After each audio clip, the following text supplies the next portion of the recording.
All right, We're live. We're live. We're live. Welcome back to the channel, folks at home. Got a good program in store for you tonight. I was kind of like trying to think about what topic to talk about. There's so many like repeats of everything, and it's just hard to. Mikey knows as well as anybody. It's like hard to come up with a title. It's hard to come up with a thumbnail, but you want to do something a little bit different instead of just recycling the same old stuff. I mean, it's good to recycle stuff, just to keep you fresh and keep it in the back of your head, but what I kind of want to talk about tonight, and we always keep it organic here. It can go sideways if it wants or whatever. But I was just like paying attention to the details of things. I mean, I'm super guilty of it. I got like my favorite bait, whatever it is, and I just kind of throw it. And, sometimes it works, sometimes it doesn't. And I'm okay usually with it. But there's like, dude, if I would have just made a small little change, I could have caught a couple more fish, maybe twice as many fish, or maybe even a fish. And I think that's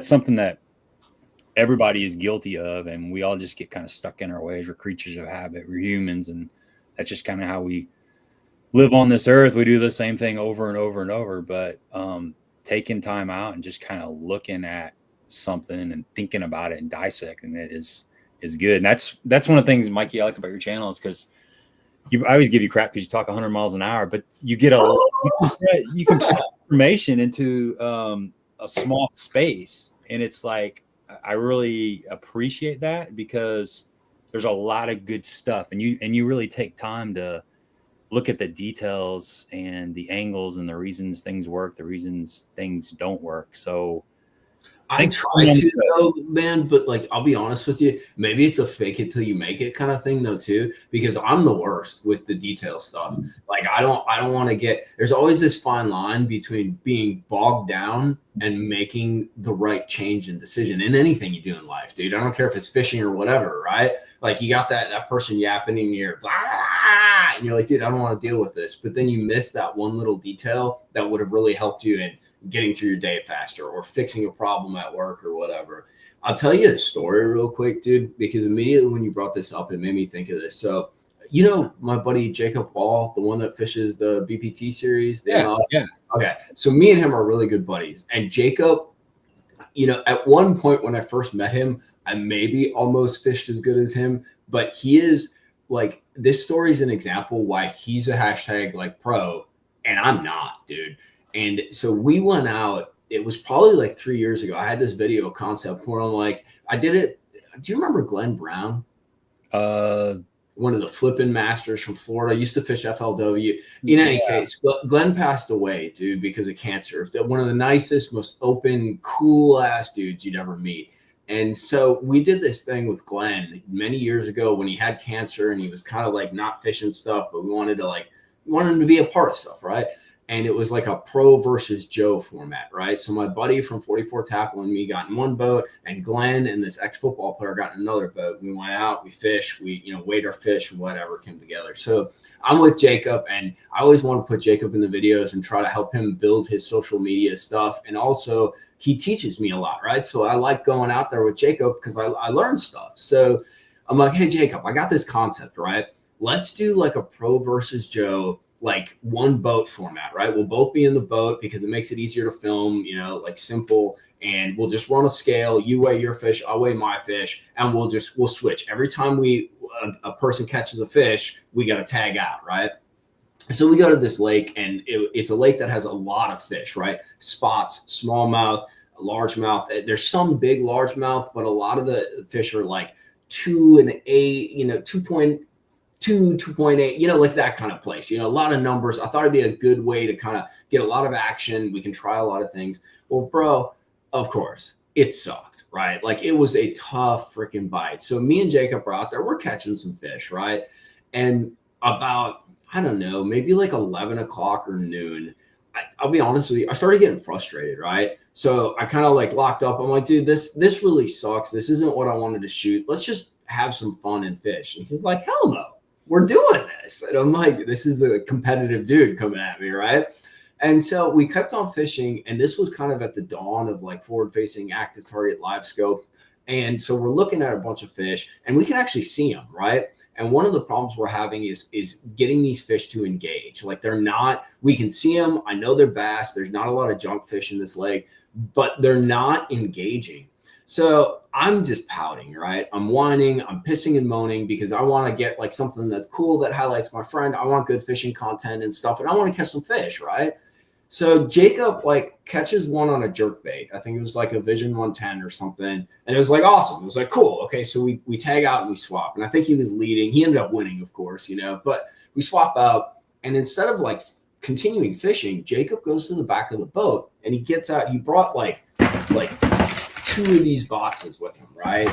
And it was like November, December, and one of them had jerk baits in it. So he gets the box out and I see him freaking sitting and I'm like, dude, why aren't you fishing? Because we're fishing a point that has like schoolies and floating fish kind of like around it, but there's also like a flat top where you can actually cast like a Kitech or something and actually fish it traditionally, right? So he could catch a fish. There's a lot of fish in this lake and he's freaking futzing with a damn jerk bait. I'm like, what the hell are you doing, dude? He's like, dude. So I'm thinking these fish are kind of inactive and they're lower, so they're not willing to come up as high. We're fishing like 8 to 12, maybe a hair deeper than that. These fish aren't willing to come up as high, so I need to get the jerkbait down to them.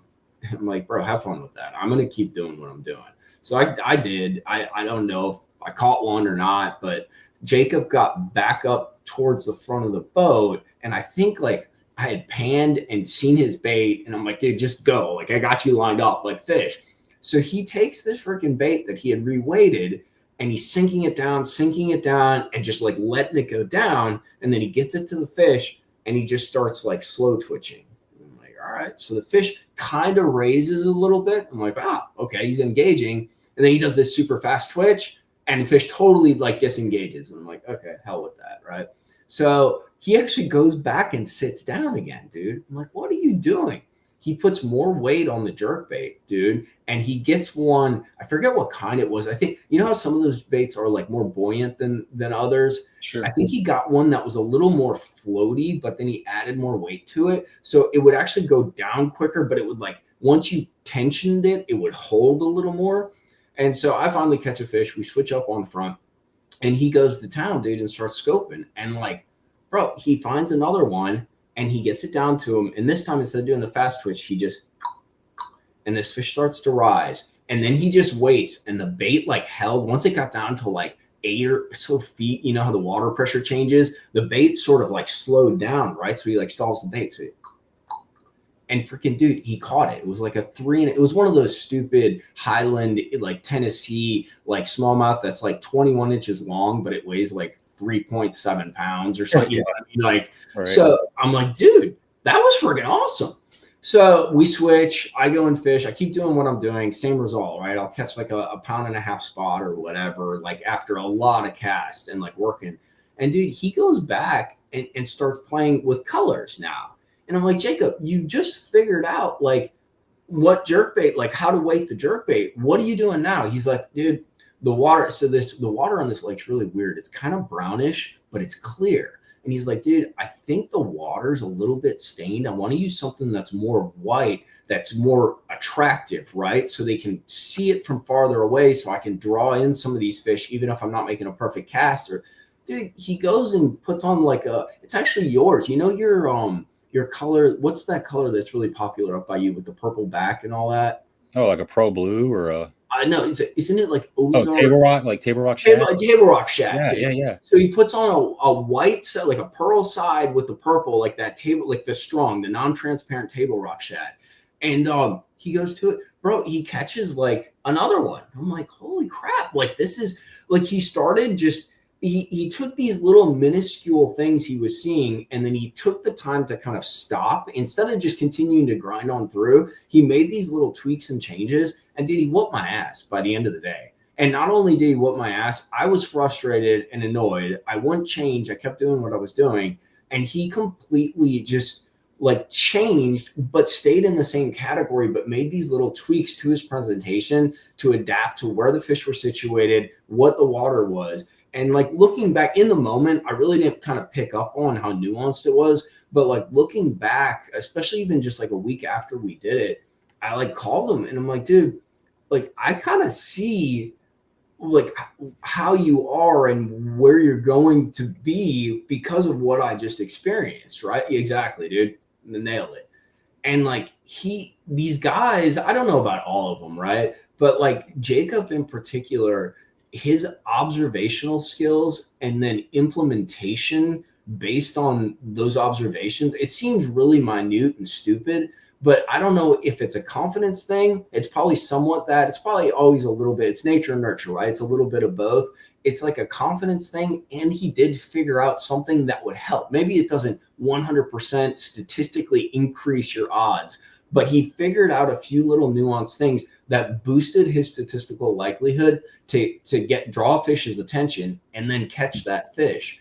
And it was just really cool to watch. But like, it's kind of the stuff like you see these jokers doing this in the lives, but you don't always put the 2 and 2 together. You just think they're sitting down, they caught a fish, they're retying, they're putting on another bait. But in a lot of situations, especially at that more elite level, they're making like little changes that we kind of just blow by because we're like, dude, we got Saturday to fish. I want to go out, and the more casts I make, the happier I'm going to be. You know what I mean? Yeah, man, that's good stuff, dude. Yeah, you're right. So it's kind of like there's a couple mindsets on that. It's you can sit down and continue to make like little small tweaks and adjustments, go through like color selections, weighting your jerk baits. You can even change line, which that's something I'm going to talk about here in just a second that I discovered today. And it made all the difference in the world. Or you can continue to like just cover water and look for those dumber fish or those fish that are a little more aggressive, the fish that are going to react to the baits that you're throwing. But in a situation like you're talking about, you've already found the fish and there's enough of them around that you're getting pretty good feedback. That's like a good litmus test area where you can actually sit there and kind of make some changes. The fish, especially if the fish aren't like really moving around, if they're in an area and they're holding to that kind of area, that allows you the opportunity to kind of tweak things and change things. Or sometimes fish are just kind of really moving around and you can't, you got to keep moving and just, do the best you can. But the thing that I was wanting to talk about that has to do with jerk baits and was today when I went out on the lake. By the way, I told you this, Mike, but the weatherman was way wrong today. It's ridiculous. Anybody that's watching this, that's in our area, it was supposed to be like 47, 48. They got the wind right, but it never got above like 37. The wind was blowing like 20 and it was gassing to like 35-ish.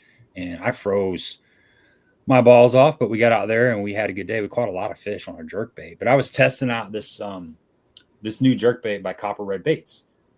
Dude sent me some jerk baits to try out. He makes a really good stuff. He makes a really good frog. The frog is good, dude. Yeah, I've been throwing his frog around for I don't know about 2 years, and it's a pretty good one. But he hit me up the other day, and he's like, "Hey man, you throw jerk baits?" And I'm like, "Yeah, I throw jerk baits, of course. Who doesn't? That fishes in the wintertime." And he's like, "Oh, let me send you a couple." So he sent me a couple of them, and I took them out today. And they're pretty cool. I don't have any here. You can check them out, but I got them all. They're all tied up to my rods up in the garage. But it's like a 100 millimeter 3/8 ounce jerk bait. It's got a weight transfer system in it and stuff. Smaller hooks, but they're super sticky. That's like the thing I was concerned about is the size of the hooks, but they're super sticky. But it's a slow sink, kind of like the Berkeley Stunna. You know how it just kind of slow sinks, and which I like that. At times, I think later on in the winter when the water gets even colder, right now the water is like 43 to 45. When it gets down there around 40, 38, something like that, a lot of our shad in this area kind of start dying off, or they get weird. They start doing like stupid stuff, where they're like their brain's getting fried and they're just kind of doing the little twirly stuff. So they do strange, like non-bait fish type stuff. To me, that's one of the best times to fish like something that's sinking, because it kind of mimics, there's really no perfect time to do any of it. Like if you need to get your bait down to the fish, well, you got to have something that's sinking, because the jerk bait's not going to dive 15 feet. But for me, a lot of times that later winter period, that kind of bait can really do good. So today I was like, okay, it says slow sinking on the pack. I'm like, cool. I like slow sinking. I can work it a little faster. I can cover a little bit more water. I'm fishing grass. The lake I was fishing today has, it's most of the grass is kind of dead. There's still a little bit of green grass, but the fish are still really relating to the grass. Like if you go out and idle around with your side scan, down scan, 2D, you don't see bait really. But when you get next to the grass, your boat's like in 10 and the grass line's like 6-ish, you just kind of see a lot of stuff. And every once in a while you'll hear like a bluegill pop in a mat or something. So they're still kind of relating to the grass. They haven't really pulled out and suspended and kind of do the roaming thing like they will probably later in the year. But I was throwing this out. I'm looking at them on the Devil Scope 666, and I can see what they're doing, right?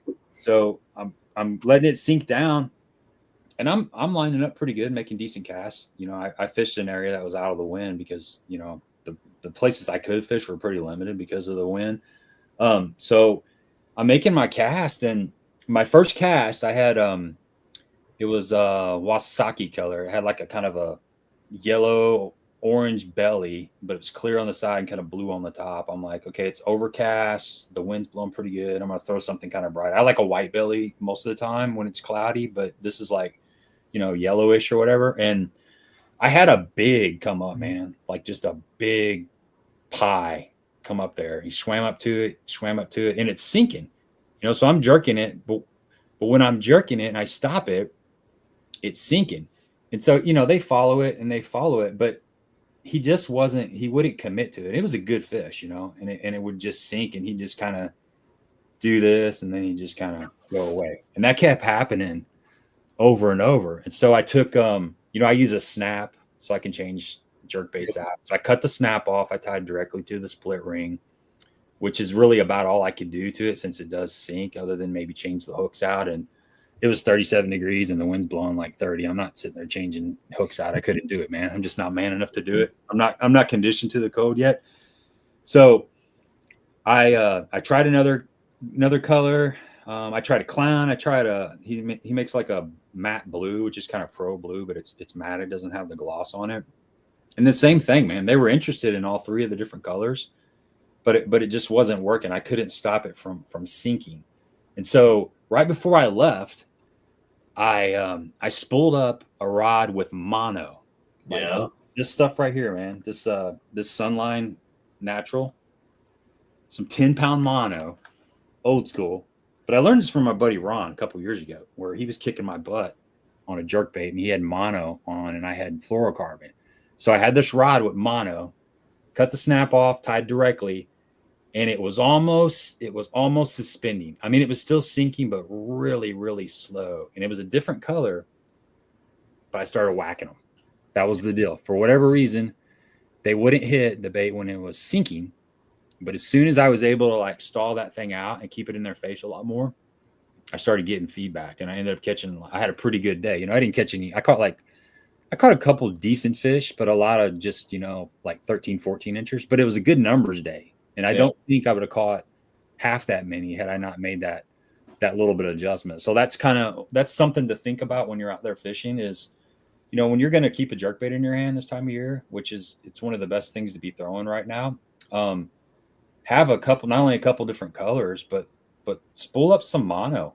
If you're fishing really shallow, like I said, these fish are related to grass. That's another thing you can that mono floats where fluorocarbon is going to sink your bait. Even if you've got a suspending jerkbait, when you make a long cast, get it down with fluorocarbon, that fluorocarbon is sinking, and it's still going to kind of pull your bait down, where your mono is kind of neutral, and it'll help it just kind of sit there a lot better. And if you're fishing really shallow, like 2, 3, 4 foot, something like that, that allows you to like jerk it and like just let it sit above the grass or lay downs or something where that fluorocarbon is going to try to pull you down in it. But just a little detail that made a huge difference today.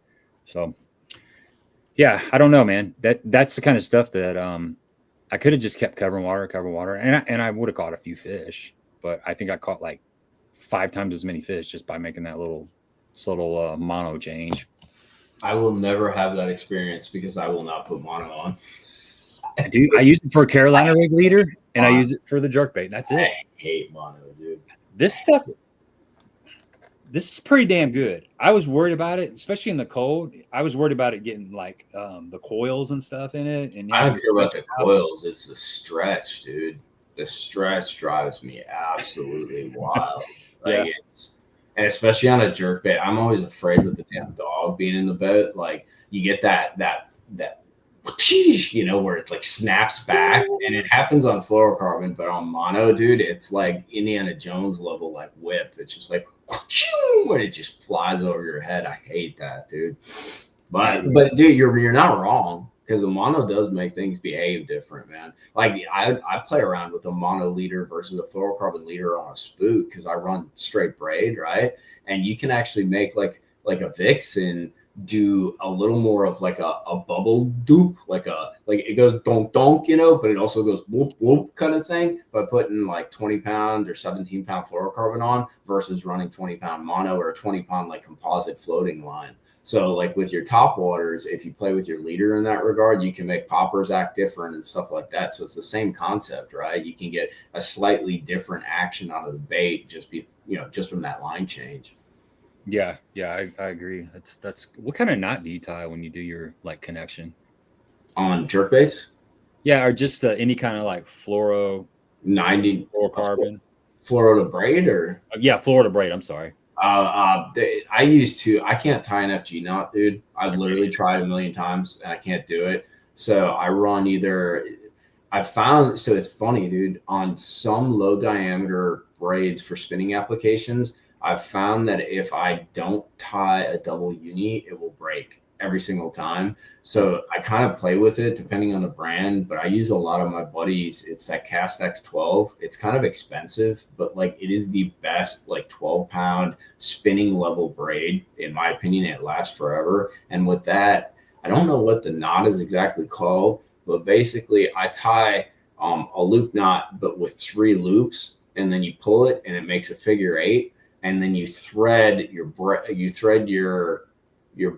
through the little figure 8 that it makes. So you through those 2 holes, and then you wrap it like you would one side of a uni knot like 5 or 6 times. And it's super easy, super simple, and it holds. And it's not as low profile as an FG knot, but it's lower profile than a double uni. I forget what it's called though. Yeah. Yeah, okay. You got to be careful though, because it doesn't work on every line. Some lines it'll break it. Yeah, especially like if you're punching or something, and you're trying to like use a punch with a leader, bro. Yeah, I made that mistake. I was like, hey, they're not hitting my punch rig. Let me tie like some 25-pound fluoro on there. Like, first, don't set the hook. There goes like $9 worth of tackle. Yep, in the mat. No bueno. We got JB in the background. Let's pull him in. I love how you said that knot was not confusing at all, and I'm sitting over here in the background like a dog that you just told to go somewhere, and I'm like, I gotta figure out what it's called, but I don't want to run YouTube in the background because I'm gonna make a bunch of noise. What is it? Braid to mono knot. It's not the Alberto, is it? That doesn't sound like the Alberto. No, that's the one I use. That's the one JB uses. Mm-hmm. That's a good one. I don't know. Dell says use a granny knot. Yeah, that'd probably work better in mine sometimes. That's what he does with his special guide clients, that he just doesn't want to put them on some good fish. So I want to say it's called is it the San Diego Jam or something like that, or like a blood? That's a bait connection knot. Yeah, San Diego Jam is. Maybe it's a blood knot. YouTube. I don't know. I might tool around during the pod. I don't want to. It's really easy. The nice part is it takes one side of the double uni out. So you make, oh God, the line with me. But you basically make a loop knot, right? But instead of doing just your standard one wrap on a loop knot, like your one twist, cross. You mean like just an overhand knot? Yeah, an overhand knot. You make an overhand knot, but you put 2 overhands in it. So when you pull it tight, instead of it making one circle loop like an overhand knot normally does before you tighten it, it actually, as you tighten it, it makes circles. I know what you're talking. You went overhand knot and then ran it through again. Yeah. And then when you pull it creates 2 loops on the end. Okay, right. You don't stitch it all the way down. And then what you do is you thread your braid through that. So you thread it through one side and out the other, and then with that braid lined up with your mono or your fluorocarbon, you wrap that joker 5-6 times. I'll have to try it. It's kind of good because the trick is with your fluoro, like, and this is mainly a 12-pound braid, like 10-pound braid, 15-pound braid, like spinning application, right? So those diameter braids are always going to come in pretty micro sized, right? So by doing with your leader being 8, 10, 12, like you do those 2 knots with an 8, 10, 12-pound leader, and it like, that's not it. That's not it. It matches up diameter pretty well because you don't need that many wraps on the plastic line side, right? On the fluorocarbon or the mono side, in comparison to the braid side. So you end up getting those extra wraps on the braid side. You get that bigger kind of stop knot, and you're already good with the fluoro. I'm sure somebody in the chat will probably figure it out at some point. So on you guys, I'll ask a question for both of you guys since we're talking about details tonight. On your braid, on a spinning application, do you guys like a coarser line or a higher strand line? Basically slick or not slick line? Higher strand, more strands, more merriness. Like it slicker? Yeah, like that. Or spinning application. 12 that I use is actually, I think it's like an X14 or something. It's like some crazy strand, dude. But you can throw that stuff like 47 miles. We did this test between, is it All Might?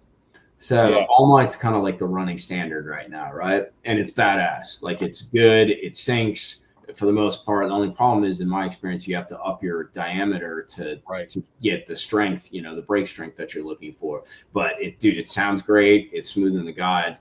But like that cast stuff, I can outcast All Might, and even though it still floats, I can run that 12-pound diameter, whereas in All Might, I think I'm running like is it the 17 or the 20? Yeah, 16 and a half. You got to bump up to like 16 and a half.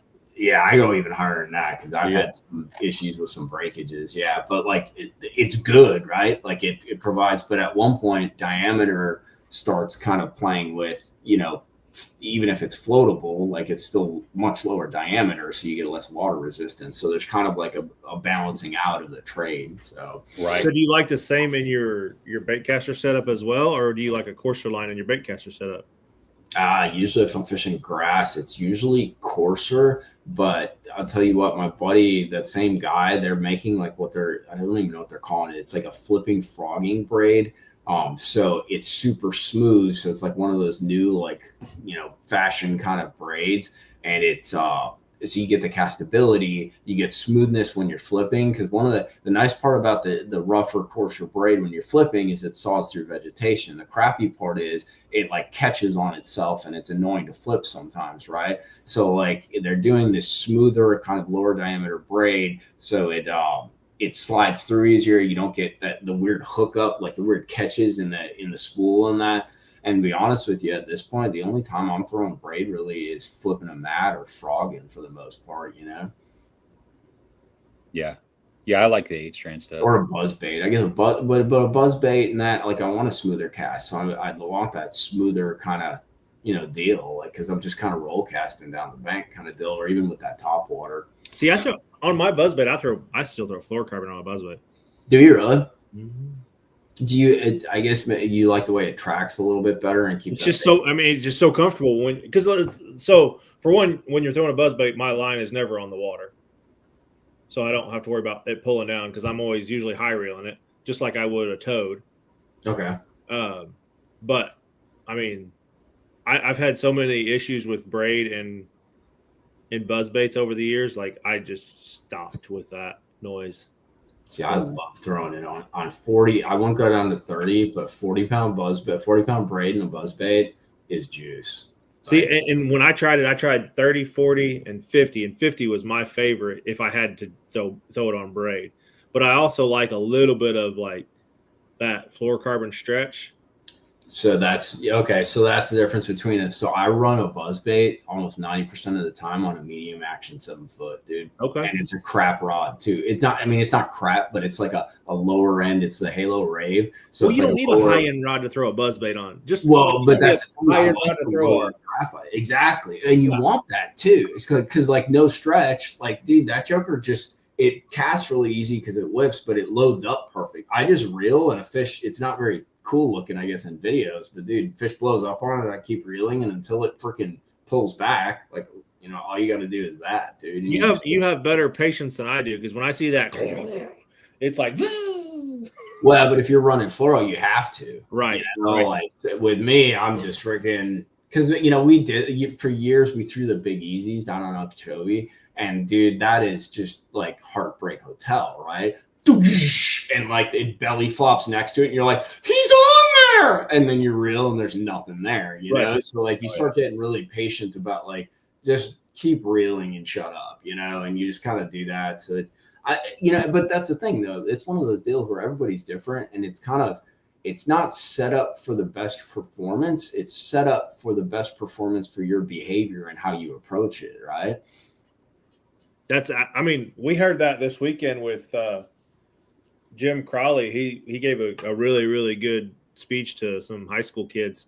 And it was like, if you learn one thing from him to this weekend, it was like, learn your gear, learn your gear, learn your gear. Like, just because Mikey or Gabe or JB throws it one way doesn't mean it's going to work for everybody. Just like we were talking here, like you have your way, I have my way, and they're both successful. Like, it's all about your style and what you're comfortable doing. If you're not comfortable doing it, don't do it. Like, there's a lot of guys that flip 25 fluorocarbon to 65-pound braid and throwing it in a mat. That's not me. Like, if I'm throwing it in a mat, it's going to be 65 and I'm going to be tied to them. Like, whatever I hook up with is coming in the boat with me. Yeah, I agree. They're going to be unhappy at the end of the day. Yeah, they're going to have a headache when I put that 1 ounce weight through their head. So, yeah, I like that. Actually, that's one of the big things too is rod length. I noticed that we were talking about JT, right? Like before we got on, and the dude's like 6'6", right? Like I'm on a good day like a 5'9", 5'10", dude. So he's like much bigger than me. And it's interesting because those taller guys, you'd think they'd want shorter rods, right? But he always runs a longer rod compared to what I'm doing, and that's what he's comfortable with. Like I'll be running like a 7 foot, a 7'1", 7'2", and he's got like a 7'6" or a 7'4", which is like a dramatically, in that like sort of range, that's a dramatically larger rod. And across the board, like that's how it plays. I could never do that. It worked for him. And if there's something with like the size relation versus length of the rod, wow, this is getting filthy. But you know, like it's funny little things like that. Like it has nothing to do with the way he's doing things, right? It's just his build, and that's what suits like his build and the way like he fishes and the way I guess your size translates to your rod length kind of thing. God, there's no. Let's end this. Gotta have a good, longer the rod, the better. Yeah, that's the. It's just not as accurate. I mean, you get it way out there on the tip, and it's really hard to be accurate when it's that long. Well, but check this out, though. It's interesting you say that. That's not true. So imagine a guy who's 6'6" and he's sitting on the front of the boat. His roll cast length is longer than ours because he's starting from a higher point. So when he roll casts around that trolling motor and that, like he's got an extra 4 inches to give, dude. So whereas I'm roll casting with like a 7-footer, if he's roll casting with a 7'4", his release point is going to be the same, and it's going to be just as low and probably just as almost accurate, I would say. You know what I mean? Because it's all about like kind of like getting like that. And if he's at that higher point, like it's not going to actually translate to that much of a difference. So what's your favorite length rod? 7 foot? I run like, yeah, if I'm talking like utility rod, like a 7.1. See, I'm like a 7.3, 7.4 is like, but Gabe and I are like 6'2". Yeah, you guys are big dudes. Yeah. I'm a small player, bro. I ain't got much to work with. You know, just like you're saying, what's really weird is to see like a guy that's like 5'5", 5'6", 5'8", that's like flipping with an 8-foot rod. It just, I think that's the exception, though. It's like how do you reach that top guide, bud? Like you can't reach that. I think the flipping thing's the exception, though, because that's when you start talking about like leverage versus like, you know, what do you call it? Over pulling and like well, and that's another mistake people make. I think a lot of people overpower flipping rods. Like you don't need a freaking pool cue, like an 8-foot extra heavy. Like I am anti extra heavy. Like if you're fishing something extra heavy, you better be catching like double digits like every hour, bro. Like it's just like legit. And you're fishing the heaviest, like gooeyest grass you've ever seen in your life. Like you Depends don't on need the action though, too, right? Like if you got a extra heavy, extra fast action, like I like a slower action rod with yeah, my me longer. too. I just think you don't need that much base, because the other thing is too is there's always that fine line between pulling the hook out of the fish and pulling the fish out of the junk, right? Like whether it's a tree, whether it's a mat like of grass, it doesn't matter. Like there's always that break point, right? Like where that hook's gonna rip out, you're gonna lose that fish. So like I don't know, but that's just always been my opinion. I think they a lot of guys are more like, it's big fish, it's heavy cover, I need the heaviest rod possible, and in reality that's not true. You're gonna be wore out by the end of the day too. Yeah, you are, dude. And it's gonna be tip heavy as hell, dude. You're like gonna miss fish, especially if you got a yo-yo that joker. Like that's the other thing. Yeah, the worst is when you're flipping in that mat or you're punching the mat and you got to bring it up to the top and you got to do one of these and wait for him to come up to the top of the mat and eat it. And that's the pattern all day. I promise you, your forearms are going to be burned by the end of the day. And when he does hit it, you're going to go, oh, I don't have the strength to do this again. Yeah. And you're not going to feel them too, because when they're biting like that, they're kissing it, bro. Yeah. They're not mouthing it. They're not swallowing it, dude. They're going, you know, like that chick. We all know. One more time. No, that's done. You can rewind, dude. It'll be on YouTube, guys. I'm gonna get a heavier reel. Something I noticed with the flip, the punching rod that I got now.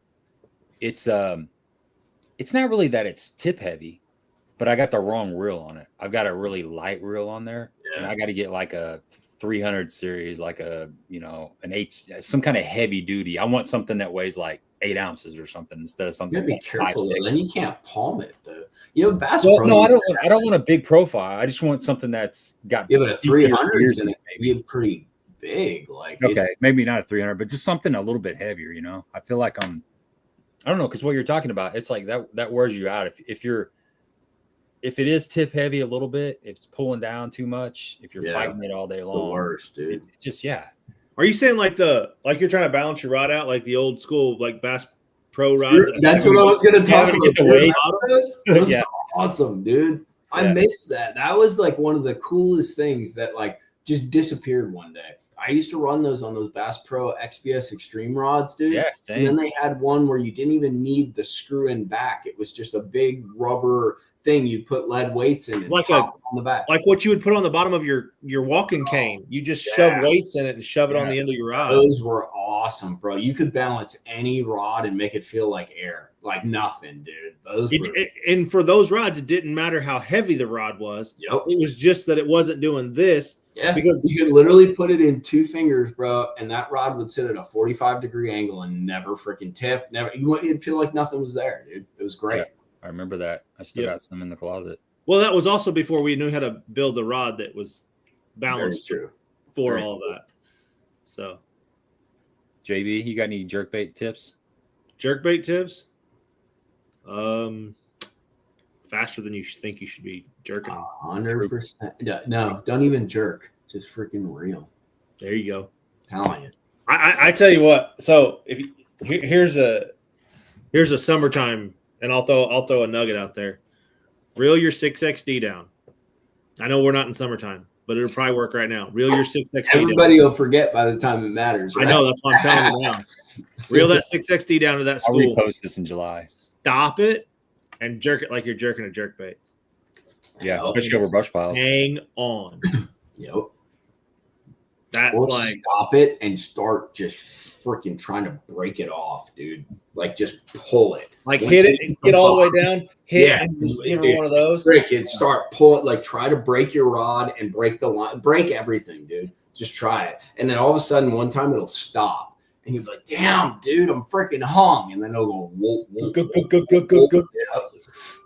That's the big Florida bass that Mikey tangles with. No, dude, on Gunnersville, bro. Like the harder you dredge, like that is. That's the deal. Because it got hard catching them on crankbaits, dude, the past couple of years. And when they're out there, it's not even that they're hard. It's that, dude, like they want it so fast, so hard, so like just working.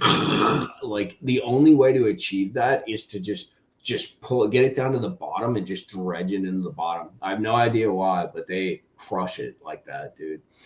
Yeah, total reaction strike. Just it doesn't give them a chance to think about anything. I think that's. I mean, if we go back to live scope, that's the one thing that live scopes taught us all is like you don't have to slow down with a jerk bait. Nope. Like, nope. That was the deal today.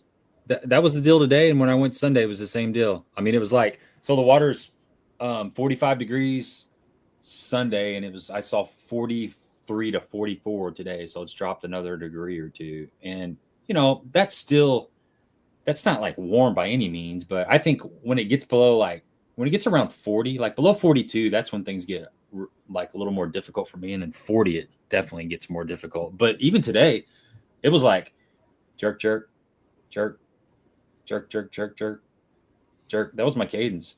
Jerk, jerk. And that's what they wanted. If I just went hit, and I let it sit for 5, hit, nothing.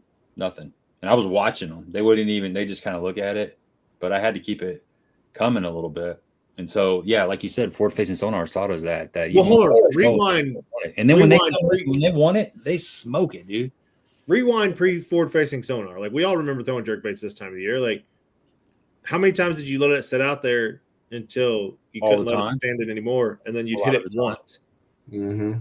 And we would catch big ones doing that. Yeah. Like, how much is that we were letting it? I've thought about this. Okay, I thought about this. You know, like McClellan's always talking about, yeah, I had to count it down for 30 seconds. Or we had Menendez on here last week, and he was talking about the derby that he won. I can't remember what lake it was on, but he was waiting a rogue. This is way back in the day. I don't even think they had a suspended rogue, but he would hit it and let it sit for 15 seconds or 20 seconds and then hit it again. I'm wondering how much of that is I'm just throwing this out there. I don't know if this is right, but I'm wondering how much of that is that jerk bait is just sinking down to the fish. You know, like right now we can see where the fish are. We can weight the jerk bait. We can get it down to the fish and get it right above them right off the bat and then keep it moving. I'm wondering back in the day when you couldn't see what the hell is going on, if hitting it and letting it sit, that jerk bait was just maybe sinking down to the fish versus they just wanted it not moving for 15, 20 seconds. I don't know. I've always wondered that. And there's no way to know. We can't go back in time and, you know. You could, but it'll take you all day because you throw the jerk bait along the grass line. And can you imagine if you had live scope like in the 90s? Oh, dude. Dominant. I'm just saying, go over to Cedar, throw a jerk bait down the grass line, and just sit there on your forward facing and stare at it, and don't hit it, and see if one comes up or one comes out or what happens. Yeah, but I don't think it'll work anymore. These fish have changed, even on Gunnersville. Oh, dude. I know. Like compared to a year and a half, 2 years ago, these fish have changed. Just any lake that gets a little bit of pressure, you almost need like the old school test lakes, like some little private pond, you know, where they eat anything, and then that's where you go out and you test something like that, dude, to see like how they behave. Because the other thing that I wondered too is you watch like a hover rig's a good example, right, of kind of what we're talking about. You throw out like a 16th or like a, you know, even less than that, like hover rig, like a little fluke on it, and you throw it out there and you just watch. And if the water's semi-clear, say like 5 to 6 foot visibility, whatever, something like that, like, dude, the number of fish that rise out of nowhere when you're around them, like, so were there fish rising and coming to the bait because they could see it? So then there was more competition because there would be multiple fish that would rise as they'd see that bait. And then once he twitched it, like they'd lose their, you know, lunch and freaking go and eat it. Like that's the other thing, because the distance that these fish are willing to come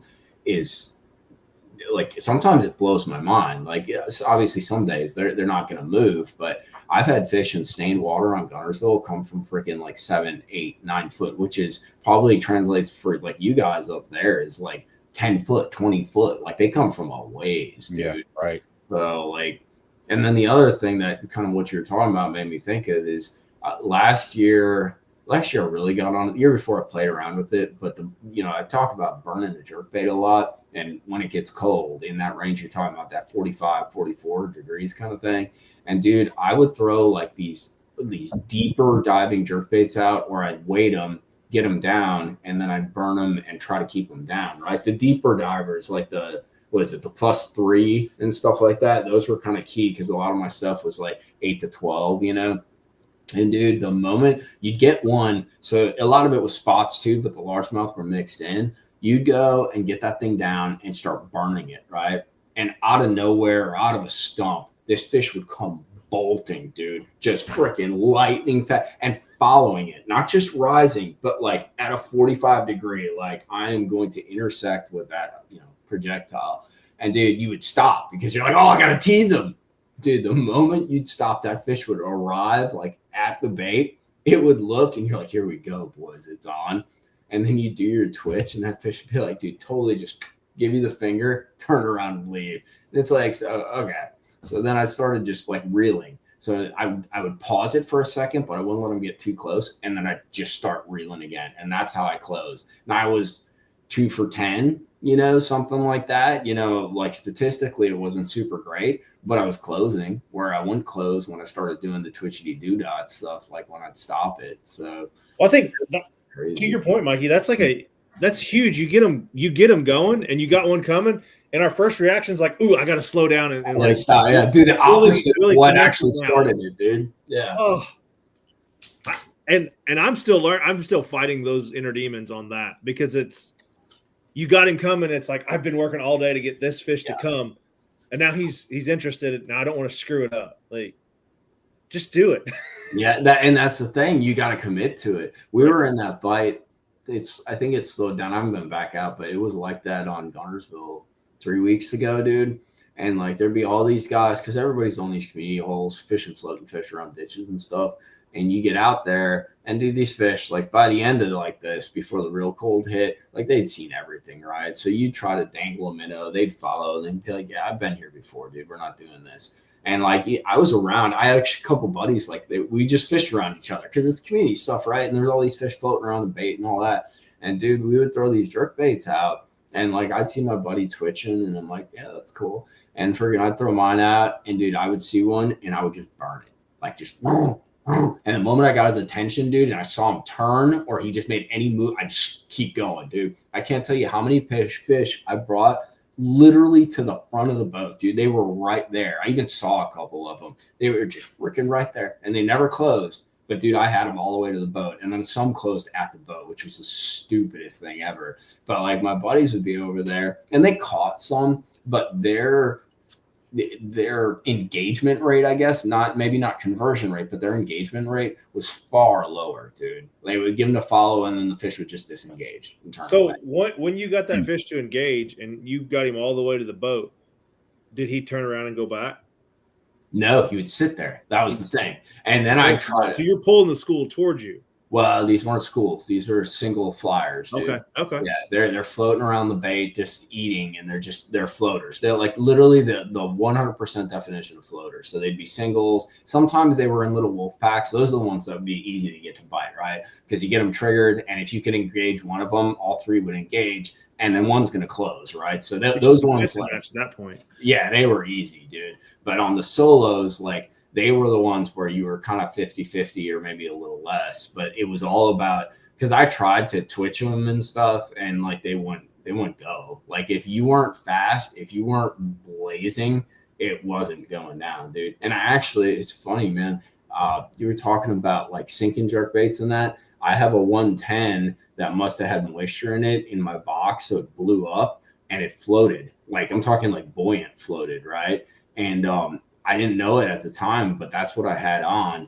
And I tried to play with other jerk baits to try to tweak the pattern, like what Jacob did, right? And none of them worked because they're all suspending or they were sinking. So I'd go back to this Wagasagi 110, and I couldn't figure out what the deal was, but it was staying up. So like whenever it would stop, it would start going up, and these fish, because the moment something would go below them, they're like, I'm out, Yeah. And that was a real big key. And I agree with you. It changes as you get later in winter. They actually want it to either settle or go down. But this was like early mid-fall. You know how we had that real mild fall? At least we did down here. Like these fish were still hot, dude. They wanted it fast and hard. So hold on. I mean, are you onto something there? How many baits do they see that rise? I mean, not many, because all these jerk baits like sit. Now, the other thing though is too, I wonder, like in that warmer water temperature, a lot of these jerks do kind of float a little bit more. They like sit higher. But maybe there's something to it. But you know, I'm not going to sacrifice a $25.99 bait and try to make it float by overwhelming. Stick it in the microwave and let it expand a little bit. Because there's something about that too. That 110 does. There's a lot of good jerk baits out there, and they have their moments. But that 110, when you reel it specifically, it holds its. It's like a jackhammer, right? It holds its traction, but it has this hunting wide, but stays down. It does this funky stuff, dude. And you can break them doing this. So FYI, don't be pissed at me when you break your $25.99 jerkbait. But like it'll hunt and stay down. A lot of these baits, sometimes they wobble too much and then they'll roll and it's not hunting. They'll just wash out. That 110 just has very little water resistance when you're reeling it, or even when you're jerking it. It's a soft bait to fish, right? It's delicate. So when you reel it, it really kind of stays true, but hunts and just does this unique thing. It's one of the ones that when I'm reeling a bait, like even compared to the Berkeley, like it just does a better job, dude. Are you talking about the standard or the 110 plus? I was using a 110 plus one for the most part. But it's the same shit. Like, I mean, it's, you know, the way they're built and the way because the difference, in my opinion, between the 110 and the 110 plus one is like 3 feet and just a little more traction when you initially start reeling, you know, if you're doing the reeling thing. I haven't had any issues with the plus one being brittle. Is that one just as brittle as the Vision 110? I mean, I broke them. Bill's a bill. Yeah, I think. Yeah. Like And you know, I store my boat in a carport, but it's still outside. And I got like nice Bass Mafia storage containers, but I think still like the reality is things do get moisture in them, like whether you put a bait in that's wet or whatever. And I think the pattern too. That Wagasagi that I used, the clear plastics, I think they do, the ones they don't paint up a bunch, they do get a little more brittle like as time goes by. Okay. I've had issues with deep divers exploding in my boxes. Yeah. And traps. I actually just went through, because I got a new boat, so I went through all my baits, which I've been dying to freaking do and have had no time. And I'm like, oh, that trap got fat. And like, oh, that jerkbait got fat. Oh, like all these baits have all these new, it's like a freaking chick, right? You like put like 20 years on her, dude, and she was like this just awesome little thin thing. Now all of a sudden it's got a bump right there, she got a bump right there, and it's like, uh-oh, dude, what's going on here? This time of year, man. Yeah, right. The flying. But sometimes those baits work good. I had a trap that was garbage, dude. It was one of those one knockers, but like the tungsten tap ones, the Strike King, because those red eye shads, dude, are renowned for blowing up with moisture, right? They get all flat.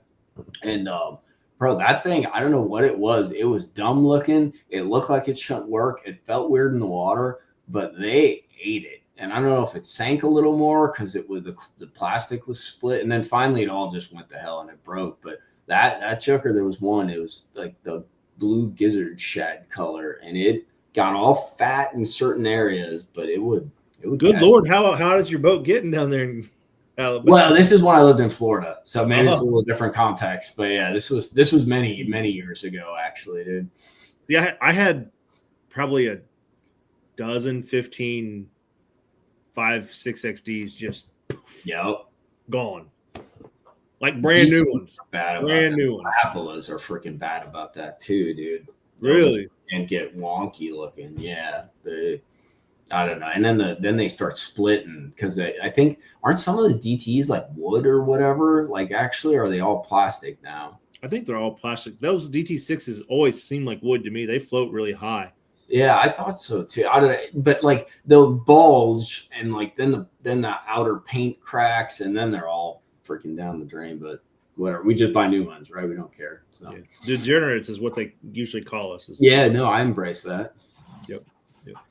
What about A-rig? We talked about jerkbait. Yeah, let's move on to the A-rig, man.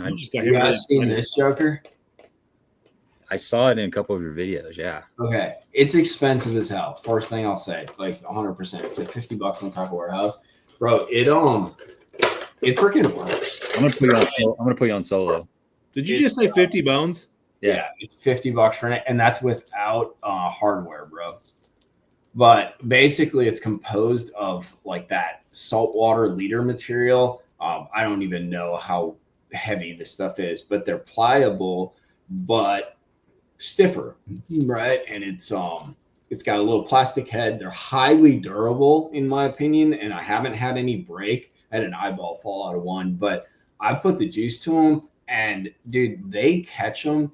I don't know if it's so much like the plastic is clear, but I think it has something to do with the vibration difference, like the difference between a silent trap and like a rattle trap kind of deal. But last year, bro, I crushed them on it. And fishing around other guys, I'm usually somebody who really likes a Picasso schoolie rig. All the different options. They have a lot of different variations. They do some different blade colors for a metal rig. That's what I usually go to. So I played around with those versus that stealth rig, and I really liked it. And then the weird thing that I found is, I don't know why. Like, so there's the trick with A-rigs, right? I throw them on 20 pounds, 17 pound fluorocarbon, maybe like 1/8 ounce hardware, maybe 1/4 or 1/8 ounce 16th, maybe 1/4 to get a little weight. But you hang a stump, right? Because you're fishing around stumps.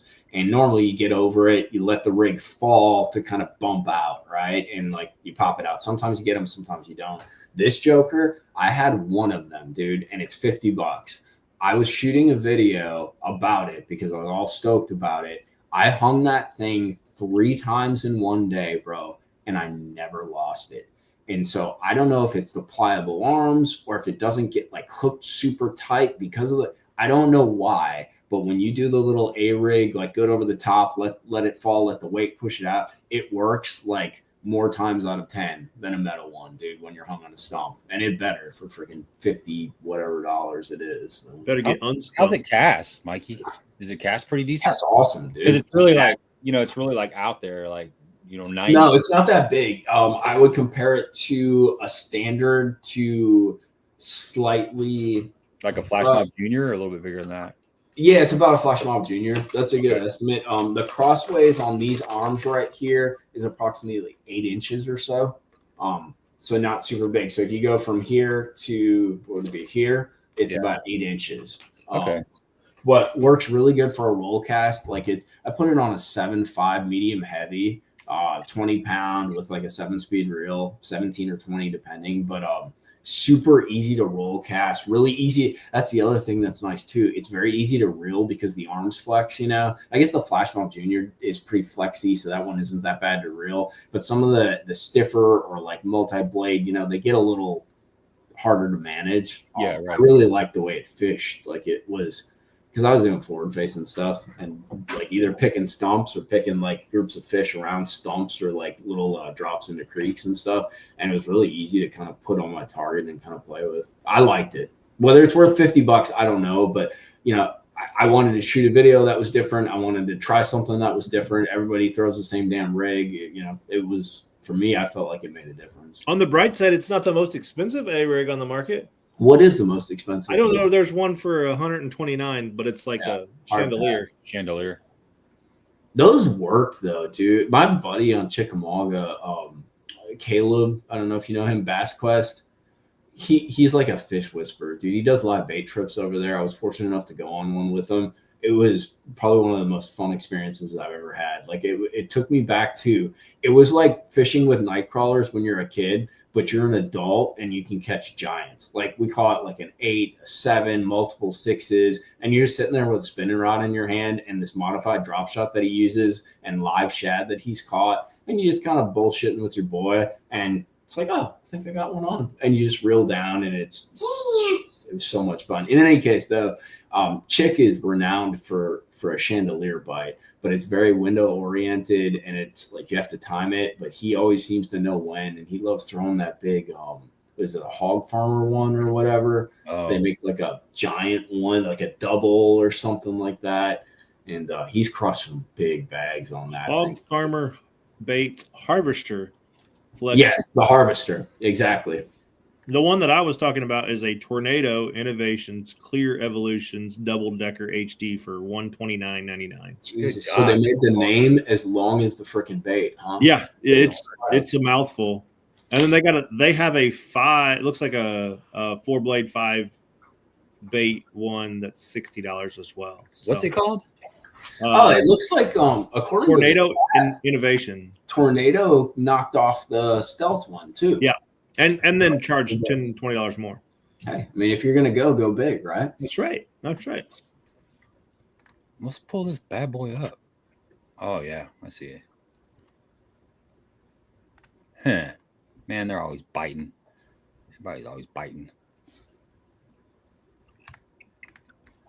The other one too, I'll kind of throw in the mix is like, maybe this is like old man me talking, but I like throwing like a mid to a smaller A rig. And that Picasso one, they make like a little finesse one. I forget what it's called, if it's the finesse schoolie junior or something, but it's basically like an elaborate spinner bait. And that joker thrown around docks like on a Smith Lake or like a spotted bass, like a herring lake, when you gotta fish some of those floating docks and stuff and make those roll casts and those tight casts. I really like that thing, dude. And it's very manageable. It looks really cool, and it's a smaller package, so you just feel like you're throwing a blade. I don't even know why I'm looking at this. It's like looking at a, I don't know. It's like looking at a Lamborghini. Next project, dude. I'm not buying no $90 A rig. No way. 50 would be my top.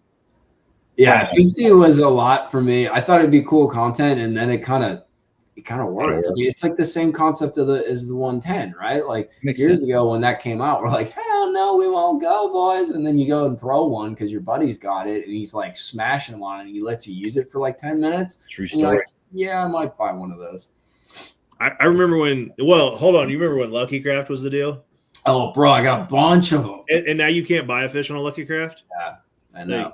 Well, and then George Cochran lied about using the Strike King when he was throwing the Lucky Craft pointer the whole damn time. Like, yeah. They'll come back around. I got all mine stashed in the garage, dude, with no hooks, just waiting to come back. Little citrus shad, and the blue one that's like silver chrome with the blue back. Hell yeah, dude. I still have probably one of my favorite baits of all time. It's still in the rotation. It's a chrome black back pointer, and it still catches them because there's not a lot of chrome baits out there anymore and jerk baits.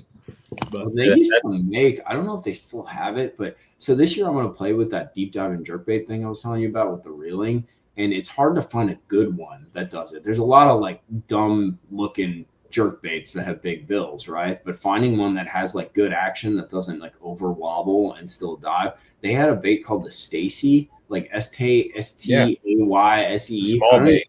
They might still make it. Yeah, it's like, probably like a 110 micro kind of size, but then it's got that big bill on it.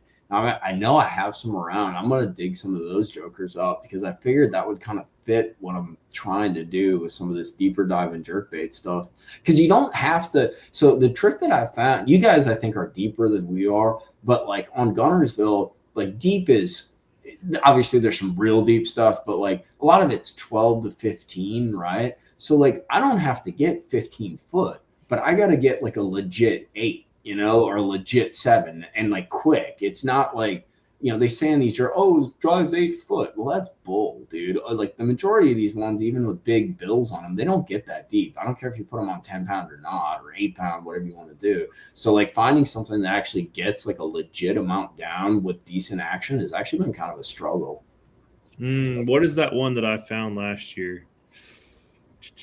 I want to say it's a Rapala. Oh, the new Rapala? What is that one called? Maverick?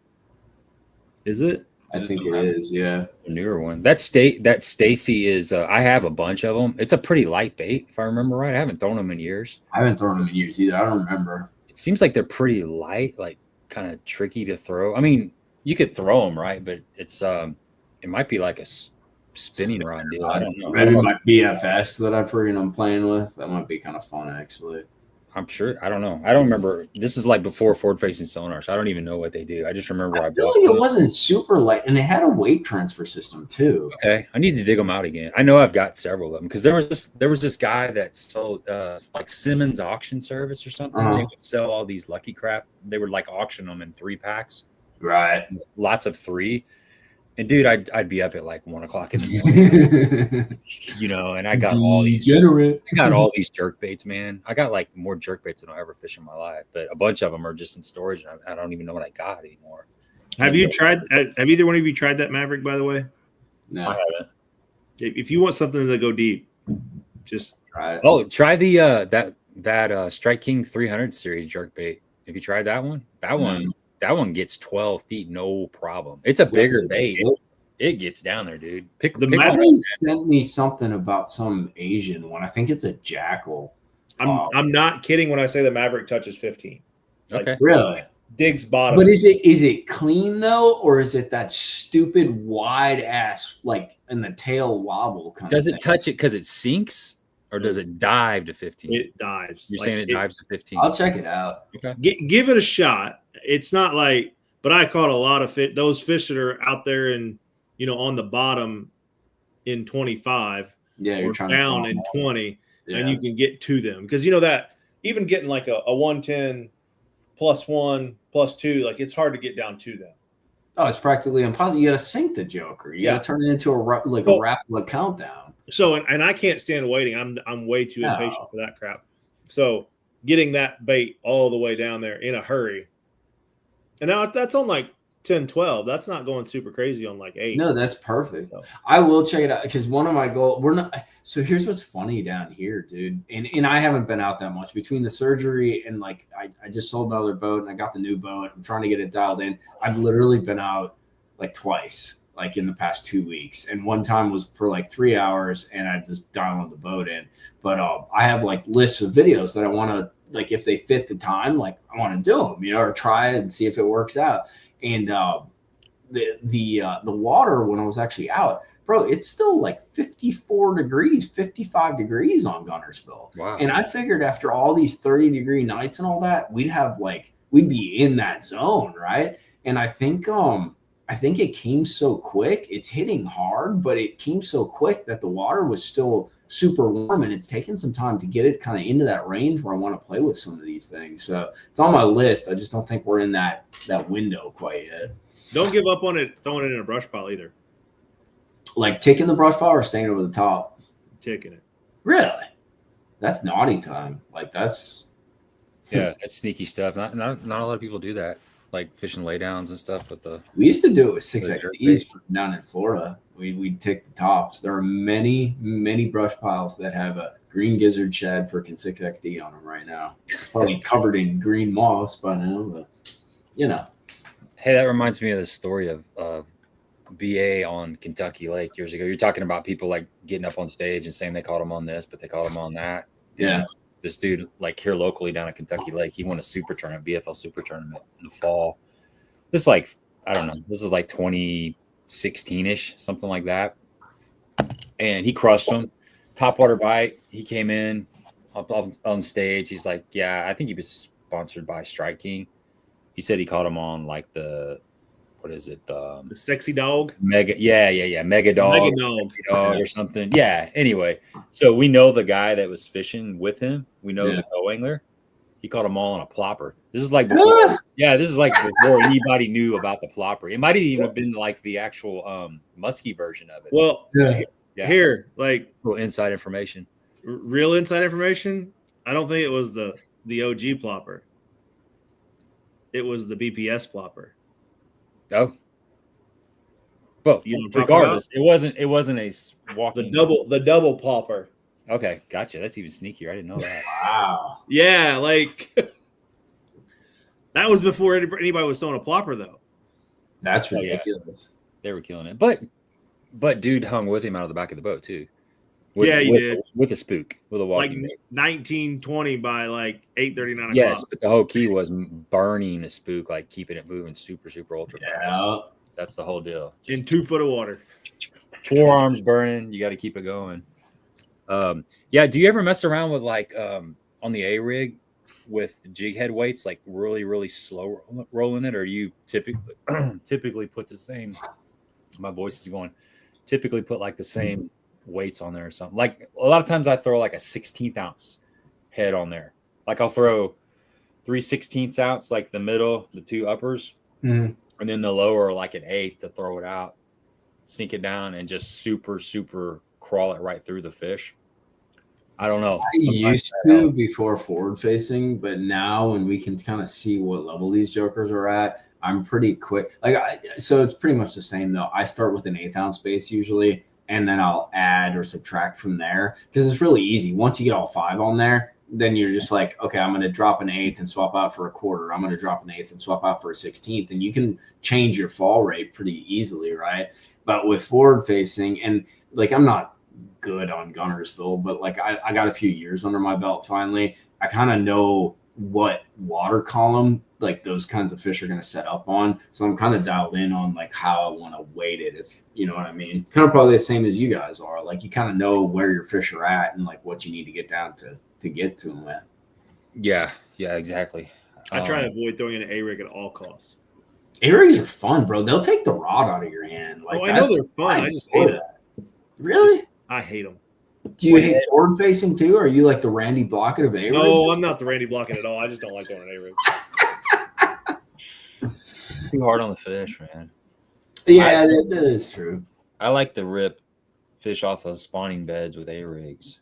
Wow. That's Mike Long, bud. That's Mike Long. Exactly. With treble hooks on it. Like, it's treble hooks. Just a straight snag rig. You get the A-rig. Let's just go with that straight snag rig. It is kind of cruel to them, man. When they get hog tied, they get like 3 hooks in them. Sometimes I feel bad for them. I'm like, poor guy. I feel like in winter I feel like A-rig fishing in fall during the schooling period, that's when you see that a lot. In winter, I don't have that happen very often. Like, like the fish can be flopping around and catch some other hooks, but a lot of times they're so like slow. Like, they come up and they eat it, and then they're like, I don't want to be here anymore. And they flop their head, and you get them to the boat, you snatch them up, and you get them back rolling. And then you didn't realize that you had a 7-pounder on. You thought, yeah, right. Yeah, I want to know the answer to this question, because there's an old net bait that's discontinued. Yeah, so he says you want a tournament on a discontinued net bait flex. I don't know what he's talking about. Did you find any more in stock? What? He says he wants the 5-inch Delta Crawl. That's a cannot confirm or deny answer. So I did find them. I bought like 37 packs of them. I literally have one of those Walmart bins in my garage. Everything else is just like by brand or by bait type, and it's all mixed together and all that. And I have one box that's probably, I don't know, like that long and that wide. And it has all those in. There's a store, what the hell is it called? Is it Simmons or something in Alabama that buys up lots of discontinued and closeout stuff? And I found that they put these baits on eBay. That's the same thing I was talking about with the jerk. Yeah, exactly. Yeah. So I bought, because there were 2 colors, like, and I'll say what they are because they're really hard to find out. It's like, one was like this plum something, and then the other was like a straight up like the red bug, I think it was. And that's Gunnersville stuff, right? Like, I don't know if it works anywhere else, but bro, on a freaking sea rig, and I'm not, the fanciest. I don't like throwing a sea rig, but I kind of, fishing the rivers and stuff up here, you have to. There's something about that stupid worm that makes it 1,000 times better than your standard like trick worm, and they freaking annihilate it. The pork fat in it that makes it float up. I don't know what it is, because dude, check this out. So I'm like, bro, if it works that good on a Carolina rig, I'm gonna Nico rig this worm. I don't catch shit on it Nico rigging. I'm like, oh, let me Texas rig this thing. I'll smash. I don't catch dick, dude. I put that thing on a Carolina rig and I light them up. Like, I don't know what it is. So there's a chatterbait trailer that I used back in the day, and I still have like 5 of them. I won't throw them on anything until it gets like super, super tough. But it was a net bait swim bait that they, and what was it called? The BK shad. Yeah, it had a hard head in it, right? Yep. Like a solid. I don't know why that one made it. Like, it's all right here. I know it is, but it was just a stone cold killer. Yeah, I caught a lot of fish on those too. Here's funny stuff. So I'm going through my garage right now. So 1, I got the new boat, and 2, I finally, and this is small time, but I've always wanted my own little like fishing shed, like an enclosed thing. Because dude, JT, my buddy in Florida, like, he has this massive like cribs level thing, and then you see some of these pro guys and they got like these, and I'm like, I can't afford that, but I can do it Mikey level size. So I have this shed ordered. It ain't that big, but I'm gonna put a little like studio so I can film some stuff in it. Our garage is overrun. In any case, that I'm going through my garage, And I'm finding stuff that I stashed like that, right? Like little things where I'm like, dude, this is the juice. I got to hold on to it. And bro, some of the stuff I'm like, I've had this for 7 years and then I haven't gotten it out. And there's been multiple situations and I kind of know it's there, but like there's this fine line where it's like, dude, what am I saving this for? Maybe it's like posterity and not actually catching friggin' bass fish because it has lived in my garage one too many years. So I think I'm going to bust some of that stuff out. I think it'll be kind of fun to kind of integrate into the videos because guys get all antsy, bro, when you pull something out and you're like, yeah, this is a great bait. I'm smashing them on it and you can't get it anymore. And they're like, what is it? Where is it? I can find it. And it's like, oh, you won't. Dude, a salt crawl. I rediscovered like a salt crawl a year ago. My buddy Doug, we were fishing this lake. We were fishing Little Grassy. They drained it now, unfortunately, but it had a bunch of lily pads and stuff. And I'm flipping a speed crawl. Like if I'm struggling, if I'm needing bites, the water's like super dirty. It's I want to say it's late spring. But we're fishing a lot of wood, shallow, dirty, like I don't know, like 6 inches of visibility. And I'm flipping a June bug speed crawl, 1/4 ounce weight, just 3/0 hook. We're not getting bit. That's my deal, right? He's jacking them behind me. Finally, I'm like, what are you throwing? Salt crawl, like Jean LaRue salt crawl. That's looking like it has no action. It's like a flat potato chip. It's like it just does this. And he was crushing them. I don't even know why. So he had like one pack, and he was like 5-1 on me, and I bummed one off of him because I'm like, I gotta see. Bummed one out like a cigarette, dude. Yeah, like it's either give me one of those or you're going in the bank tonight or something after the Bears get you. But I was like, I gotta see if it's just me sucking, like not moving it right, or I'm like not leaving it long enough or something, or if it's the bait. And it's the bait. I put one on. Always like in pursuit of the truth, right? Yeah. Like, where is it? Like, where's the truth? What's happening? It was the bait.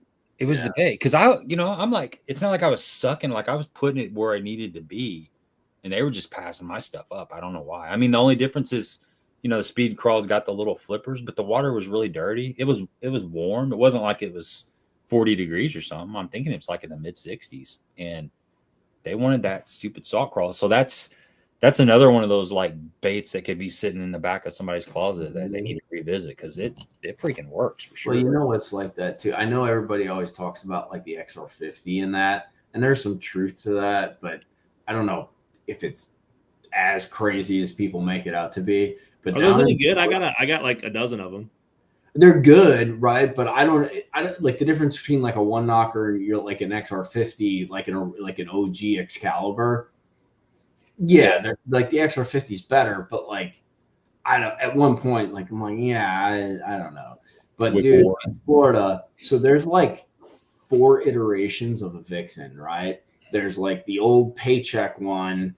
I think Reaction. I don't know if Reaction was before, and then they had one before, and then Paycheck and whatever. But like that bait, dude, you can literally take the oldest iteration. It will outfish the next iteration. The next iteration will outfish the iteration above that, and like so on and so forth, dude. There's something about the old Boeing of like that original like Vixen design that they can't take it when it comes to a spook in Florida. It's kind of crazy. I've never messed with that one, so. Well, you can't find them. I freaking threw mine off. Mine's sitting in Headwaters somewhere. Are you kidding me? Oh, bro, dude, going back to the leader knots, all things end badly when using leader knots. I had it. There was this insane, it was right when Headwaters opened, and it was an insane topwater bite. I'm like, hold my beer, watch this. And I got out I had an original Paycheck, dude, and freaking got it out. I catch like a 6-pounder, I catch a 5, and they're just blasting it. And I have one freaking slash it, and I just go to pull like I always pull, and I must have not retied, and the thing goes. And then he just fly. I felt bad because the fish has it in its mouth, which is terrible. And then I just hear my bait flopping in the distance. And I'm like, you're not only a dick, but an idiot. So, well, the fish had to be the dick to come back up and be like, see ya.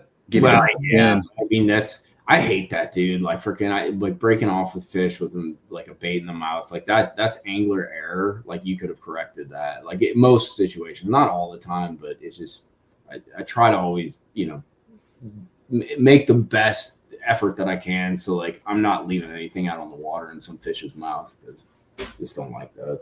You know, you say that though. We've all done this. You run that crankbait down into that brush pile, and it gets stuck, and you're like, whop, whop, whop, whop, whop, whop, whop, and you stop, and you're going over there to get it. And all of a sudden, it's like, and he ate it off the like. How many of those Tennessee shad, 660s that you broke off at a like? When he comes up and like just crush it, and it's stuck on the side of their face, and nobody was even fishing it. Yeah, I hope not. I hope not either, but they're not the brightest. I mean, they can be smart when they want to be smart, but in the end, they're pretty damn dumb. Right. Yeah, they have a brain the size of a pea. What about chatterbaits? You got any one sneaky tip for chatterbait fishing? I know you throw a chatterbait a lot. I know you like that. Some of those finesse style. Oh, I gotta check this out. I like the minis. Check this out, man. You'll like this, dude. Yeah. I might send you one. So my buddy Eric from Hawgz Custom Baits, we saw him this weekend, and he's making. It's a 3/16 chatterbait. Oh, interesting. Well, hold on. Turn it sideways so you can see how little the hook is in this thing. Yeah, so it's got a sickle style hook. Let me see if I can turn this on. Go full screen. Oh, I actually see it. Yeah. Go full screen, Gabe.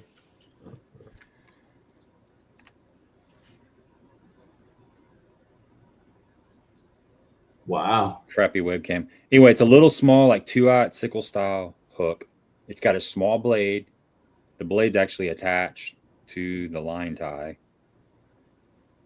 And you would think it would suck and it wouldn't do anything, but it actually has a pretty good little brrr. Yeah. Check it out. Yeah, he makes a little bitty baby swim bait that goes on the back of it.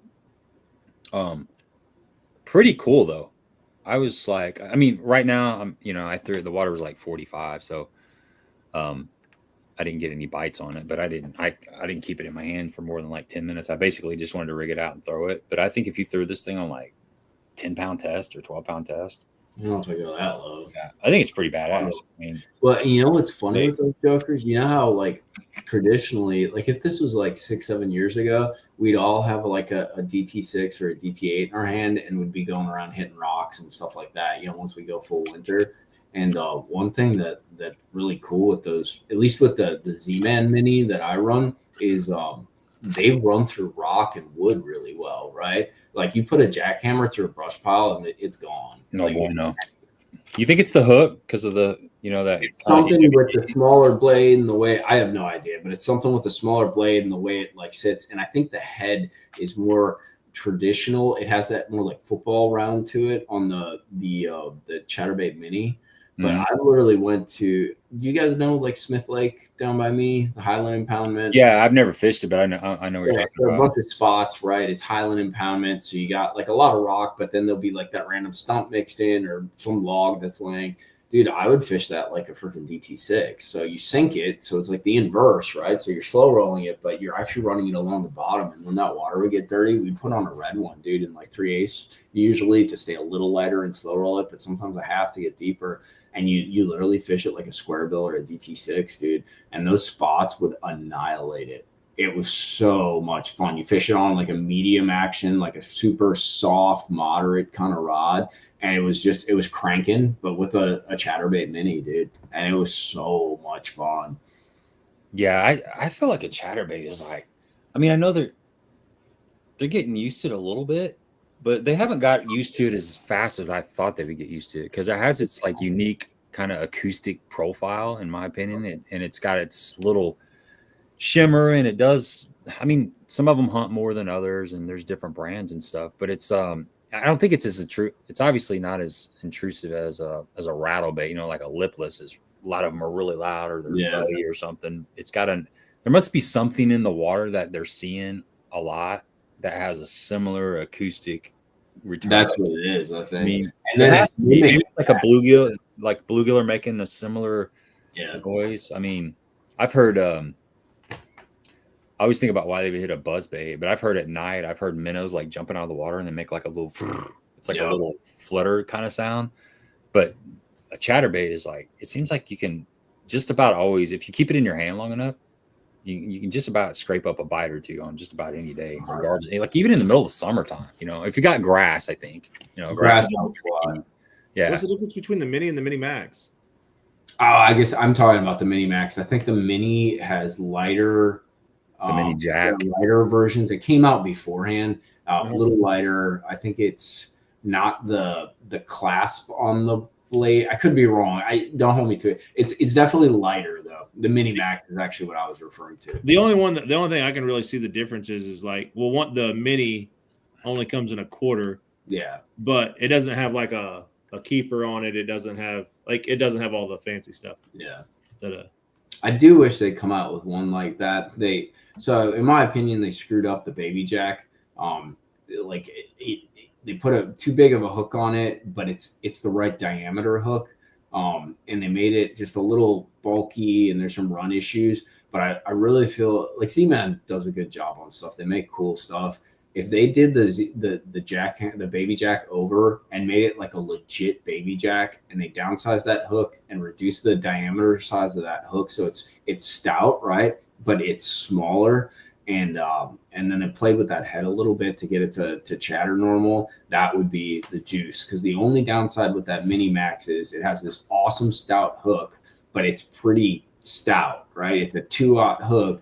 And it's just too thick sometimes for what you're actually throwing it on. And you really got to put the hammer to them. And you do have some fish come off. Like one of the biggest fish I've ever had on a Gunnersville, dude, that was well over 9, came off on a freaking chatterbait mini max. But she did it, dude. You want a 2/0 like medium wire hook? Yeah.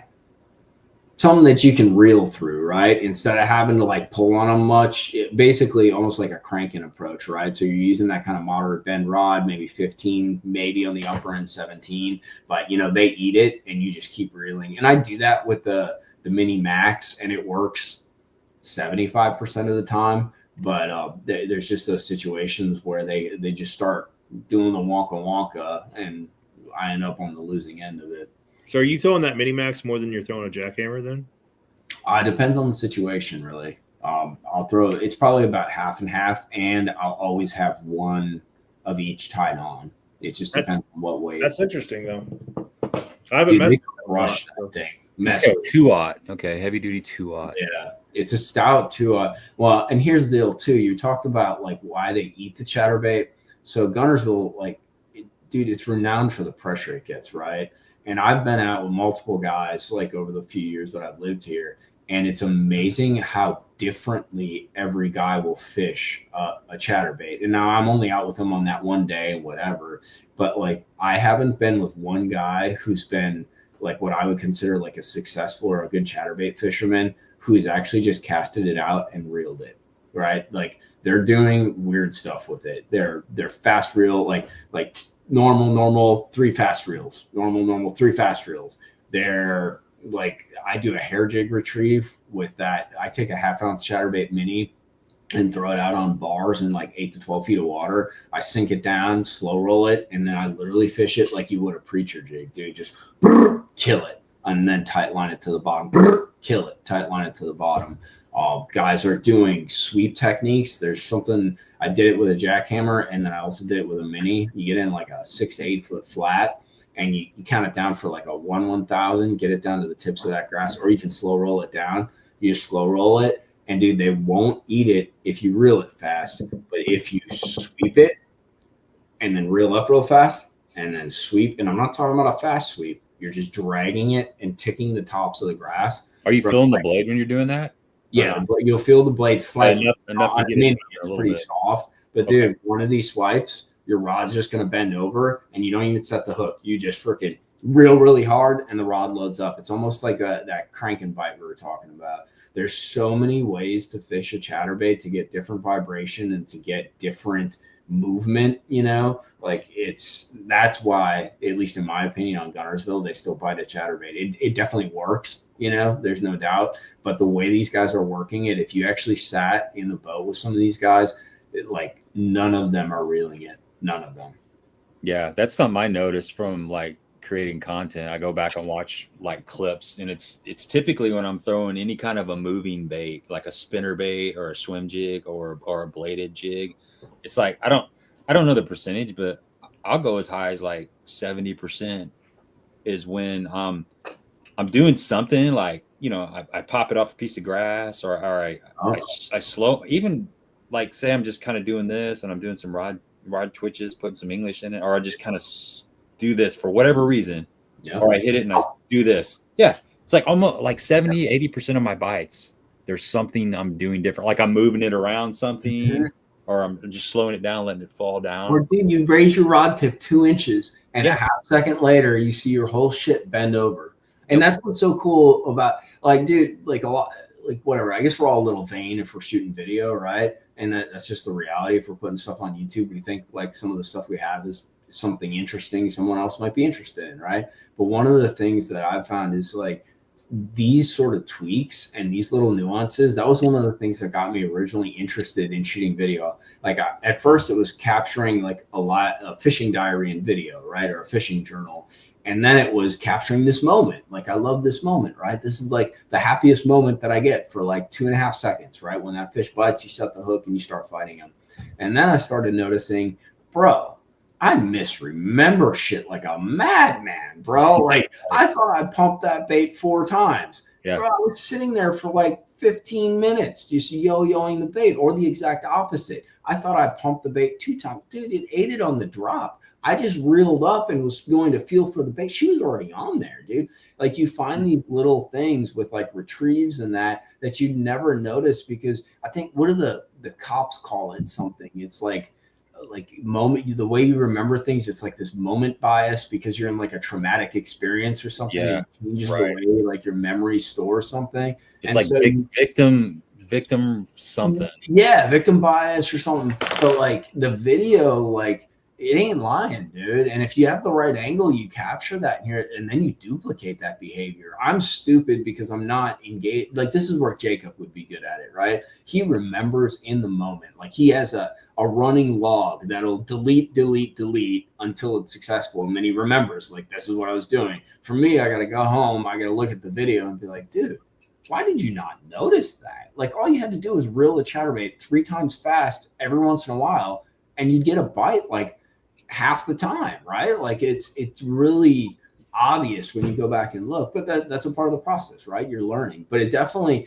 yeah, that's actually a good tip for guys who are actually wanting to learn. A lot of times, yeah, you learn from other people. I've learned a ton from buddies of mine. I've learned stuff from your videos. Like, you learn stuff from YouTube. But like, if you're not dumb, like, we're not stupid. We take in all this content. We go and try things. You can learn a lot from yourself just by putting up the camera. You don't got to put it on YouTube, but just go put it up. And like, just like the teams, the NFL teams, the college teams do, dude, look at the tape, you know, like, check the tape. What happened? Like, what were you doing when you were doing that? And you can take away a lot of information about what you're doing and really translate it into being more successful.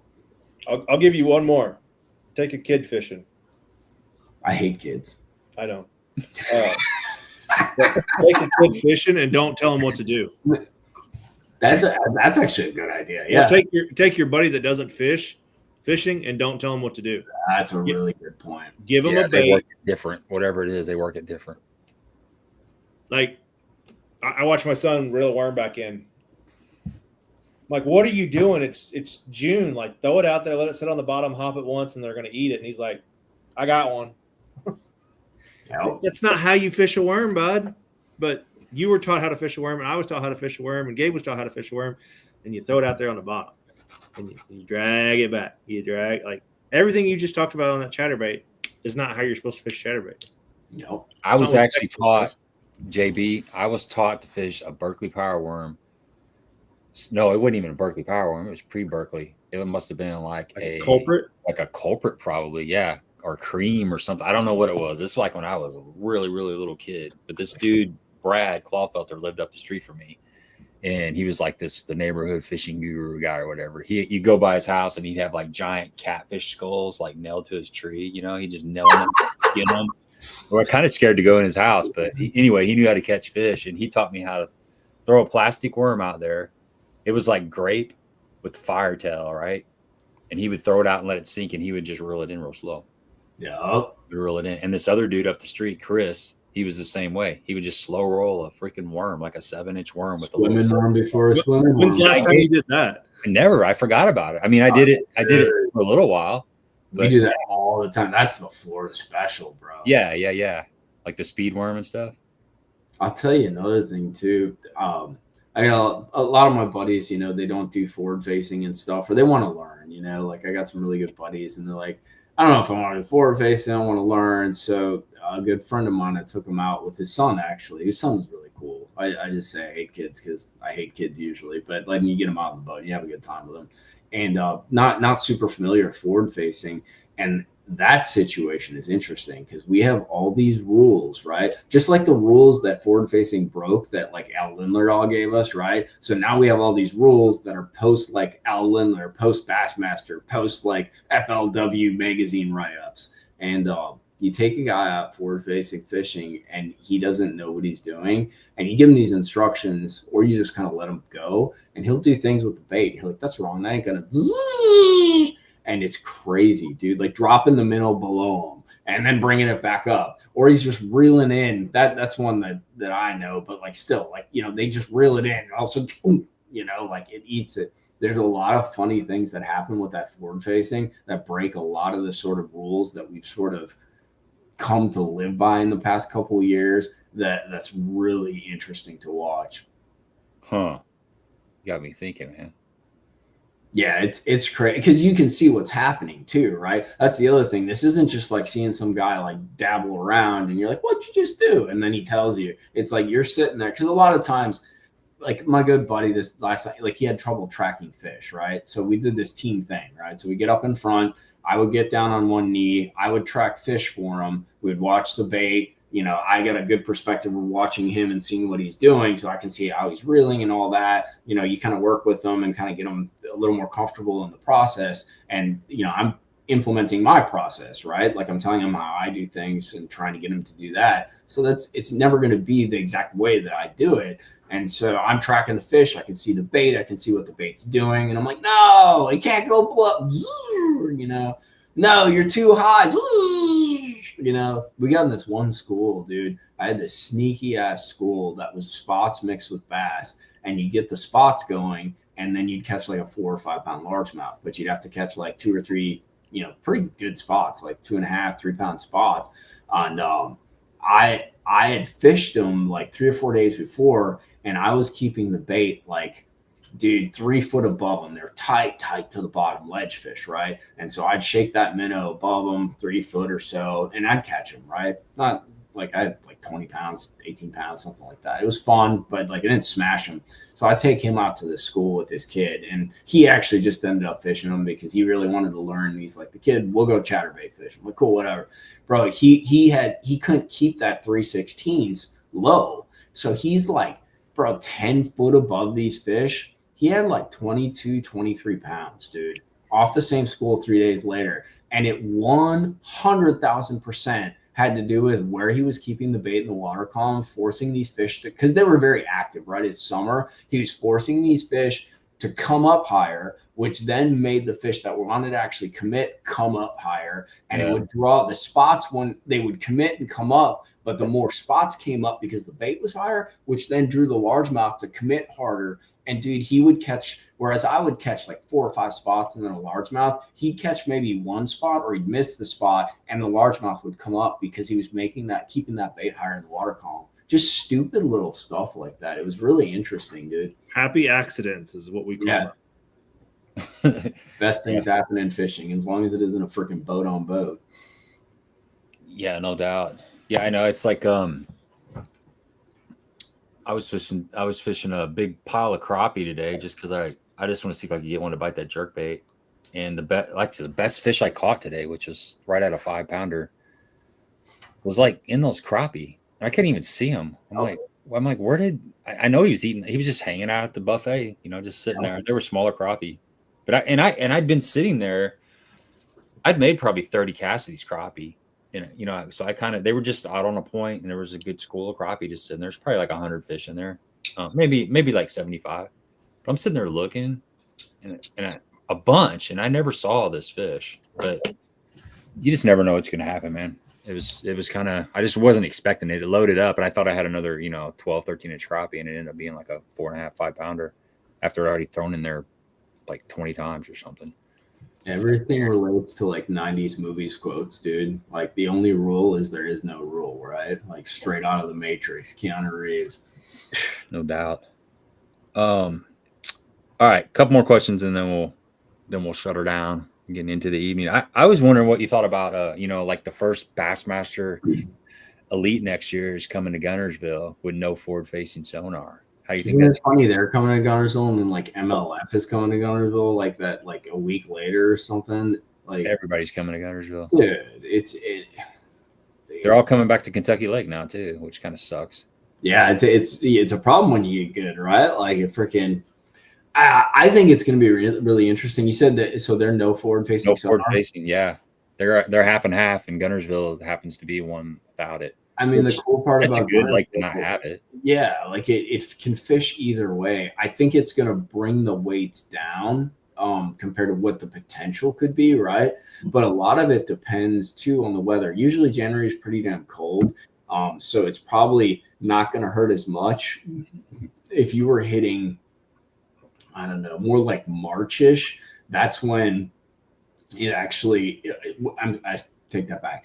January, it'll matter more. If you were more in that February, March range, a lot of times we get these little warm-ups, dude, and these fish move up and they spawn. That's the one thing that blew my mind. I don't think it's as much about temperature as it is about, like, some fish have it just programmed in that they're going to spawn just on a warm-up, not even the right warm-up. And I've seen bedfish at like on March 1st, dude, like in the water's like 50 some degrees, so that's not going to play. But I think they're going to have a good time, and you're going to see your classical, like, I think you'll be able to rewind Bassmaster like 5 years, throw in some new baits that allow you to do forward facing stuff, but then can be reapplied to standard fishing. And you're going to have guys catch them traditionally in the way you catch them on Guntersville that time of year. They're going to be shallower for the most part, but guys will be throwing, big swim baits around the bridges, glides, things like that, and it's going to be kind of cool. I'm not one, I don't want to start the forward facing debate. Like, I could care less if they were using forward facing and coming here at that same time, right? It doesn't make the tournament better to me that they're not using forward facing. Like, so that's not a big player for me. It will be interesting to see how they approach it and how the guys adapt in that, with that parameter placed on them though. But it should be really good. This lake, I'm not saying you always catch them. And like I said, I'm not the best out there. Like, I would get my ass whooped day in and day out by the local guys around here, because they're just, the fishing is that good, and they just know things about this lake and the way these fish behave that takes years, or just a perspective that I don't quite grasp. But it's good. Like, they're out there. Like, there's big ones, there's medium ones, there's small ones. There's a lot of freaking good spots out there right now, spotted bass. And there's a lot of ways to catch them.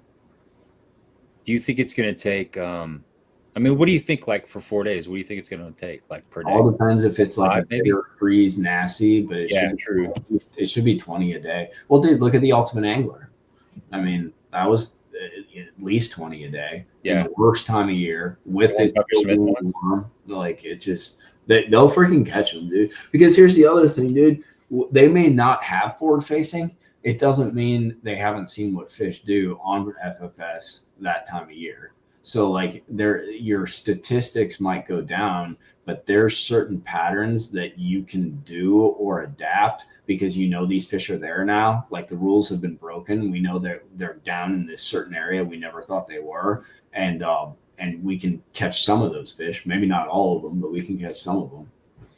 Yeah, I wonder. I can't remember if they can practice with it. JB, do you know if they can practice with it? I don't think so. No, they can't practice with it. But those jokers have been here. Here's the other thing too, dude. And, like, I don't want to sound like thick-rimmed hipster. Like, I knew it was cool before it was cool. Down in the lakes in Florida that we used to fish, those deeper ones and that, like, we were using side scan as live sonar. And when I say that, like, for those crankbait videos that a lot of you guys saw, like when we were catching those big bags, this wasn't me finding a school like set up on a shell bar. Like in some cases it was, but the really big ones, these were wolf packs that were roaming around on like hard areas that were hundreds of yards long.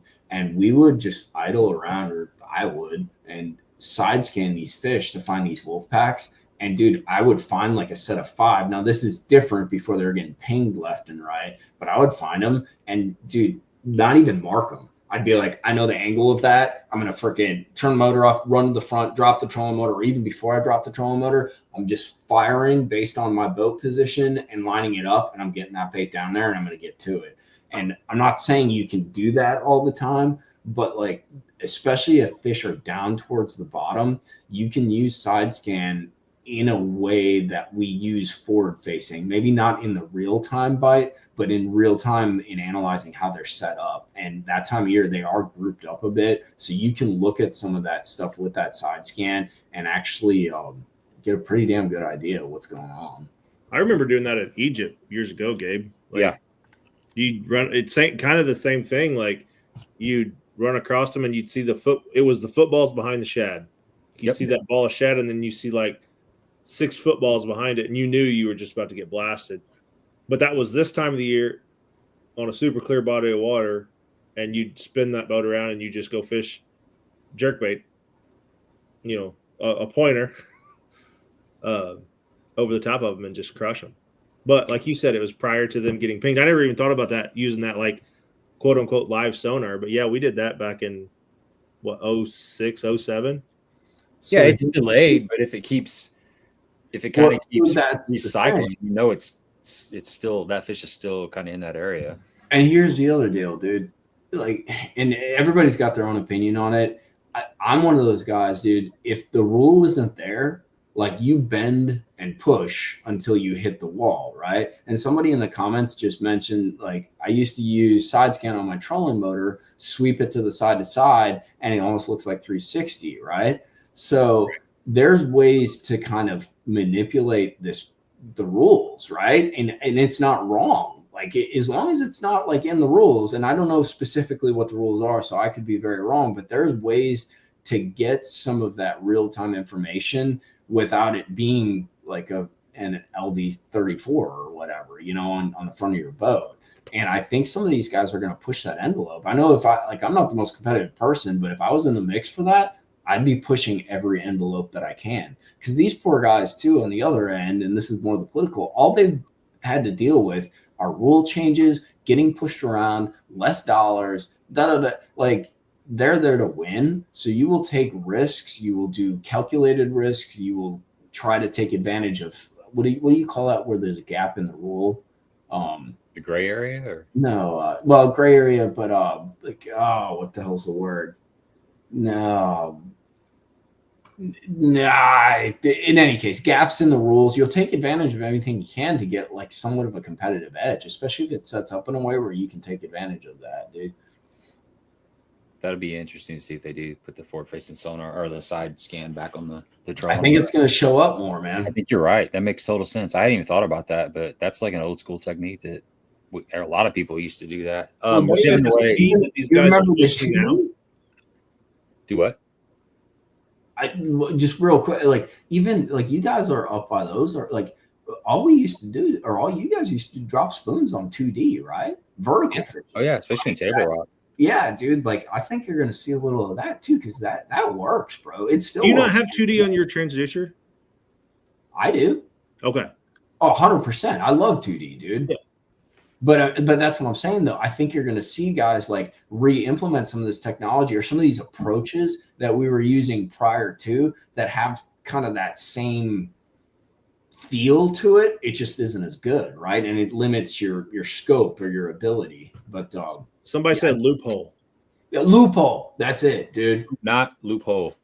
That's it. Not loophole, but yeah, loophole.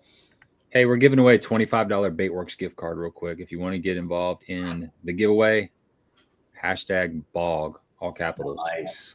I'll let them know you're doing this tonight. Yeah. Shout out to YouTube's favorite dog. Where's he at? Dude, he's out hanging with the girl. He's angry with me because I haven't been hanging around with him much. But I did take him out on the boat the other day when we took the new boat out for the first time. And I like your boat, man. Bow looks good, dude. Dude, I think it I turned think it turned out good. I'm pretty stoked, man. Yeah. Yeah. Does he just live for that? Being on He the boat? really does, man. Like I think I told you guys the story originally. Like when I first got him, he didn't want to get in the truck. He hid under the console in the boat because he was from the dog pound. And within 60 days or so, he was popping up every time I'd hook a fish. He would get excited with me. If I start my truck, dude, outside, he loses it, bro. Whining, freaking crying. Yeah. Like he wants to participate. Yeah, that's how my little dog was. Finley, whenever I came out of the bedroom with a sun hoodie on, she knew what was up. Yeah. I wear sun hoodies. And she was like, she'd like walk up to the door, and she would, as soon as I opened the door, she would want to go out. She knew it was time to go fish. They're stupid, but they're not dumb. They're paying attention, man. They pick up on stuff. Yeah, for sure. We'll let this run for just a couple minutes. Hey, if you had 2 hours to fish and you could have any bait that you wanted, and the fish would absolutely go bonkers for that bait, you know, any time of the year, it doesn't matter. You just tie this bait on, you go fishing for 2 hours, and it's like the best bait ever. What would that bait be? Yeah, that's tough, because I like catching them a lot of different ways. I'd probably go flip mats, dude. Just put a 1.5 on and like either a BB cricket or like a stinger or something, and just go flip. Like if I could just waylay them like we used to, where you have a lot of different cover opportunities, floating mats, grass, chopped grass, like I would love that. There's something just quieting, at least from my head, to do that. And it's not even about the bait, it's about that process, right? Like the old plunk, reel it out, plunk, you know, picking it apart. There's something about that I just absolutely love, and it just gets me off in a way that very few other things do. On that same note, though, I love throwing that big minnow, like a 7-inch, like a sack, or like, you know, whatever variation you want to use, because that is fun to see them chase. Like you got a spinning rod with the 3/16 and a 7-inch minnow on, and to see these fish come up and chase that, they eat a minnow like a 4-inch or a 5-inch like normal, and that's great. It's a different experience when they're eating that big dong, dude. It's freaking just cool. It's like finesse glide baiting, man. Like it's fun throwing that thing. You know what? I think we haven't had a good punch and bite, at least the times I've been out the last couple years for me. And that sounds really good. Just you gotta venture down to Gunner, dude. You need to come down. We got a spare bedroom, man. I know, man. I'm gonna hit you up, dude, for real. I want to come. I think you got. What are you, like 4 or 5 hours away or something? It's like 5 hours. It's not that far. I could do it and chill out, dude. I'll let you, just like if you ever wanted to do that, like I chase that, right? That's my juice. Like I'll let you know when it's starting to pop, and like that. The first month or two of that is just stupendous, dude. The weather's beautiful. You can go swimming, like you go flip mats, like it's awesome. And then you can catch some offshore fish too, because a lot of it lines up like with the tail end of ledge season too. So there's still some fish offshore and that, and it's a lot of fun. Yeah, I love it. I've done it, like I said, I've done it in the past, but the last couple of years, for whatever reason, I've just missed it. You know, I've been on the wrong leg on my day off or whatever. And I've tried it a bunch, but it just hasn't happened. I think in the past, though, it would be one of my techniques that I was really trying to work on. Like I would spend a lot of time with that punching rod in my hand. Like I wouldn't even pick up the other stuff. I would just go and go and go and spend like, 5 hours going down a mat, a bank with mats, and just keep doing it. Where the last couple times I've tried it, I've went to the areas where they should be biting, and if I go through those couple areas, I kind of put it away. But that's one of my favorite bites, man. I love that bite. Yeah, you can't beat that. And they got smashed on Gunnersville this year. It was a great flipping year, and a lot of people got into it, which makes me wonder about next year. Like, is everybody going to be flipping? Because there were a lot of guys. A lot of our fish stayed shallow this year, and they got caught in a lot of them. And I always kind of had like a little sneaky monopoly on some of that, but that's the thing though. It always changes, dude. The grass changes, the way the Blake behaves changes, so it'll be good. Yeah, I think it's one more thing real quick, and we'll give this thing away. Kind of not to go on sideways on forward facing sonar, but it's like you hear people say it's not like they act like it's not the same catching the fish on forward facing sonar as another way that you would throw it. And to me, this is kind of piggybacking off what you said, you know, punching mats versus throwing a 7-inch minnow, like two completely different styles of fishing, but getting joy from both of those. I think there's something about, so, you know, the front looker is very interactive. It's like you're seeing everything. You're in the middle of your own kind of little world. I mean, you're still aware of your surroundings and stuff. But it's, I mean, you start looking down pretty hard, dude. Yeah, you do, but you can still hear, like, if a water buffalo jumps off the bank into the lake, you know what I'm saying? I'm not that freaking tech-necked, like, zoned out, but I still think I get just as much satisfaction from catching fish, especially if I see a fish, I line up perfectly and I drop it in a perfect, if they're moving, especially if they're moving, like if they're moving around, like away from me or towards me or the sideways or something, and I cast and they're 15 feet down over 20 foot of water, and I time that bait just right where it falls, like right where it needs to, and I start shaking it. To me, that's just as satisfactory as like skipping a 3/4 ounce jig up underneath the dock until like the darkest place behind a slip and catching them.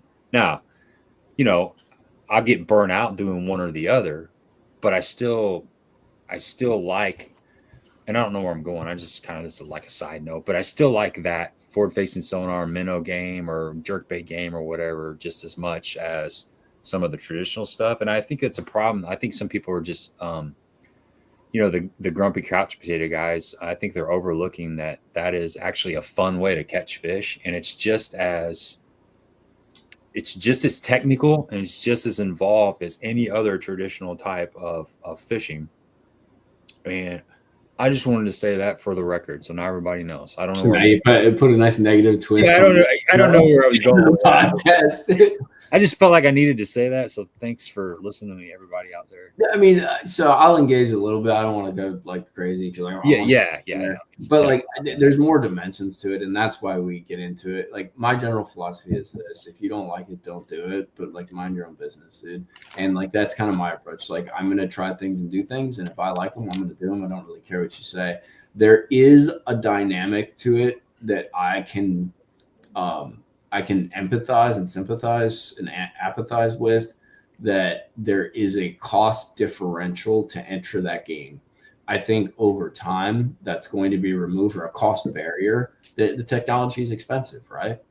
That's a reality. And I think a lot of guys, not only from they don't like the change, and it conflicts with the change and the things like they're used to. So people don't like change, a lot of them, and it's hard to adapt. But there's also a sense of being left out, that I think some of us guys who have been open and adopted the new technology and been fortunate enough to be able to buy it, that we need to recognize, because the entry point to doing some of this fishing, the bar is much higher than what it used to be. You know, getting in that John boat and going and doing some fishing, no doubt you can still do that. Can you do that to the level without forward facing that guys are achieving now? No. And it is a question of financials, and it is a question of accessibility. So there is like sort of a grounds to say, hey, like, I can't be a part of this because I can't afford it. And is it their fault? Yeah, it is your fault. But at the same time, though, it's not completely their fault, if that makes sense. It's a very relative argument. So I think you got to respect the fact that some people are feeling like they can't get in the game because they can't pay, you know, and that's a hard pill to swallow. It takes the sort of old accessibility, anyone can do it, like fishing aspect, out of it a little when you start talking about forward facing. Does that mean it's bad? No. Does that mean guys shouldn't do it? No. Does that mean it shouldn't be involved in tournaments? No. So there's a lot more, I think, nuance to it, that it's easy to have that facial argument that this sucks, it wrecks fishing, it breaks traditions, it's not instinct. And that, you know, like, okay, maybe you're right on some aspects of that, but there's also a sort of dimension where guys have been left out, you know, and they're angry about that too. So it's just one of those things. It's an argument that's gonna never go away, you know. So I think Rich has a great comment in regards to that. You can get started with a Lowrance HTS 9 or a 9-inch FS unit for $800. Like, yeah, they have the one with basically the black box is integrated into the graph, right? It's kind of like a plug and play type of deal. Right. I think. Do they have a 10-inch version of that, or is it just a 9-inch? They do. Okay. That's a good point, guys. But let's be like, I'm a realist, right? There's like, you know, in theory, these things are here, whatever. Dude, the first boat I bought for myself was a $500 16-foot John boat, and then I spent my other $500 that I had because I had no money and I was like a 20-year-old kid on getting like some stuff to rig it out, like some rod holders and some plywood and stuff. Like right now, and I fished derbies out of it and was like, did okay, not great, not bad. Well, okay, so now, no. Like, so we talked about this over the weekend. What does that 16-foot John boat cost you now?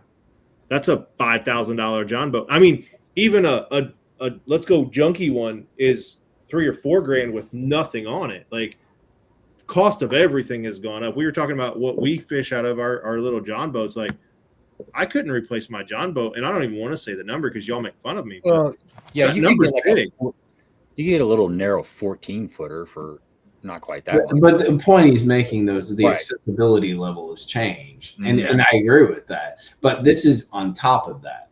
You know, you have general inflation, and then you have a certain level of like accessibility. And I'm just trying to play devil's advocate because dude, my boat has 2 freaking forward-facing pucks on it. Like I'm not that guy, right? Want versus need, right? Like, do you want it? If you want it, you will make it happen. And I agree with that philosophy overall. However, I don't disagree with the greater barrier of accessibility that has occurred with the influx of technology into fishing. Do I like it? Do I embrace it? Do I think it's actually a good thing? Do I think it's cool to learn about the fish? Yeah.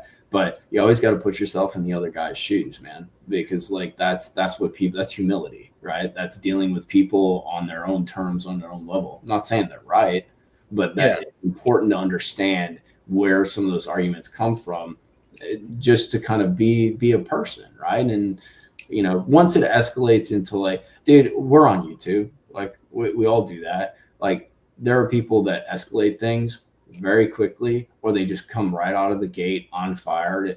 Dude, those comments get no engagement from me. I don't delete them. I don't like them. I don't respond to them because there's no freaking point. If somebody wants to have a conversation about something on a very like grounded level, where they're not going to start shouting out names and saying it's instinct and making these completely like baffling art, I'm not going to engage with that. But like, there can be real conversations about this because there are questions and there is nuance to it. But to find that people like you guys to have that conversation, that gets a little tougher. That's all I'm saying. Yeah, I agree. I agree with that. I remember when I spent that money for side scan in college. Like, it wasn't a necessary, but it was like, for me, it was a want, and I had to have it. So I spent. I mean, think about that. Those original HTS. Oh, bro, I know. Like, the day I got side scan, I'd find freaking 20 piles a day versus freaking like 2. It was insane, bro. Yeah. But we spent $2,000 on that. Yeah. And I didn't bat an eye when I was in college. Like, I was like, hell yeah, I gotta have it. I'll make everything go away except for that. So I just look at it as like this, dude. We're kind of, us guys right here, we're kind of middle-aged, right? We're hitting that point where we're interesting because it's a transitionary kind of point. We were kind of the new internet, the forward-facing. We can do a little traditional, a little the old school. But the fact is, if we keep playing this game in 10 or 15 years, there's going to be either forward-facing getting to a point where it is like a straight-up video game, or another innovation that also presents some of the same kind of like ethical tournament, and just overall questions like this.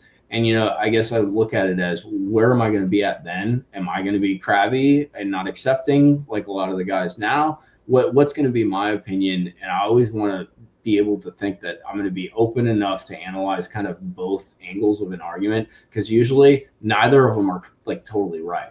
There's usually a middle ground that's more realistic. So I just try to always like temper things, kind of, like I said, put yourself in the other guy's shoes.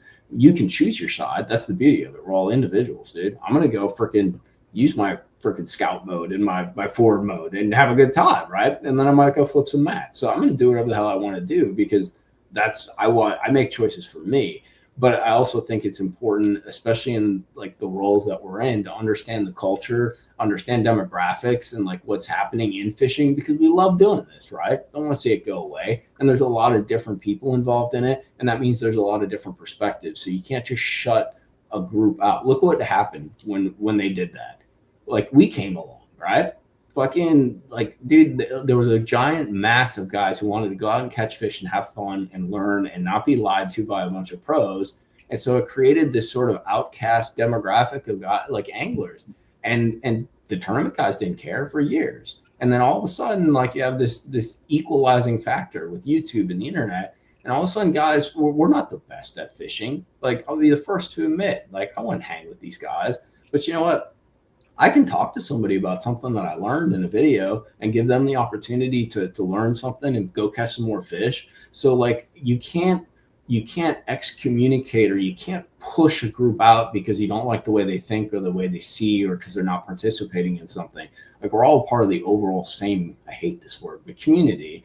So you got to bend and weave a little bit and work with people and understand, and either bring them with you, or, you know, like, learn what's kind of driving them, and maybe try to create situations to kind of bring them into the circle. Like, that's all I'm saying. Yeah, I agree, man. I understand. I agree with you, because I always try to get a perspective of everything. Like, there's people that listen to music that I don't quite understand. There's stuff on the country. I try to listen to country occasionally. When I turn it on, I'm just like, I can't, I don't get it, but it brings joy to those people. So I shouldn't bash it. I shouldn't just hate on it because I don't quite understand what's going on. If somebody's having the same kind of experience I'm having with a different like style of music, or a different product, or a different technique, or whatever, I think that's okay. I think it's good for them. The problem I have is when people harp and they become keyboard warriors in their mother's basements or whatever when they're 57 years old, or whoever, and they don't have experience with whatever it is they're complaining about. They haven't researched it. They don't really understand what they're talking about. They're just kind of bandwagoning a whole movement, and they're throwing hate. They're spitting venom, and they don't have the context. They haven't taken the time to get the full perspective of it. But those people are going to always exist, man. Right. They existed before this. Like, but I mean, that's the point. That's where you're an individual and you just use common sense. You don't engage with those people. Yeah. I don't. Someone that you want to engage with brings some. It's all transactional, dude. The one thing that I'm learning as I get older, life is transactional. It sounds very cold, but if someone wants to engage with you and wants to really like either befriend you, talk to you about something, they're going to bring something to the table to do that, to create a bridge between you and them, or you do the same for them. And if they shut that down, then that's the answer to your question. Like, it's a lot simpler than, at least in my mind, than what we put on. Like, don't worry about them. They're going to find their path or whatever. I'm just saying in general, I think you need to be a little more, not you particularly, but we need to be a little more apathetic and empathetic to like where some of these arguments are coming from, if not to counter them, but to also understand why they exist and then look out in the future. Because like I said, things don't happen in once, man. Like, you're going to see this again in a different format. I really think the A-Rig is a lot like this. I think it's gonna, it blows up, it rules everything for 2 or 3 years, and then it's a component, it's a tool. We get it out in November and December, October, like it's gonna fit like that. Technology is gonna improve, it's gonna get better, but like it's also going to decrease in its output and conversion. So there's going to be all these factors that we don't see yet that are going to kind of happen as it evolves. But like I said, I think, there's some people that you talk to about it. There's some people like you just like they're going to be what they're going to be, and it is what it is. Yeah. You're right. I mean, I understand. I have empathy because I understand where they're coming from. I understand their mindset, but I just, to me, I don't know. It's like, I'm not going to beat my head against the wall. I'm okay with it. to each their don't own. let them get in your head, dude. But I wish that they could. I wish that it would make them happy. It would bring them more joy if they would just try it. Yeah. Or just accept that it's okay for other people to try it instead of trying to bring somebody down. Like a person that can't afford it. I mean, I totally understand that. But a person that can't afford it and then wants to like talk trash about anybody that has saved up for it and has maybe sacrificed a little bit and has a certain technology, and then it goes out from there. I just think it's weird how people some people just haven't they maybe don't take enough time to just kind of think about the full picture of what's actually going on, and they just want to like talk about it. I'm okay with it. It doesn't affect me. I just think it's like, I guess what I'm saying is that comes from frustration, right? Like I always try to understand the problem from like two sides, right? Like a kid, there's a lot of examples, and like a kid's real good when a kid misbehaves, right? They go and they beat another kid up, and there's like multiple different ways to look at it, right? So the kid beat him up. He shouldn't have done that. That's bad. Don't do that. Okay. And you don't want to get too like snowflakey, lollipoppy with it. But a lot of times there's a reason that happened, right? Mm-hmm. Like, you know, maybe he's having some trouble at home, dude. Pop's left, you know. True. He's not. So obviously it's not nearly as dramatic when it comes to the forward facing. I'm just saying, like, I talk to a lot of people, right?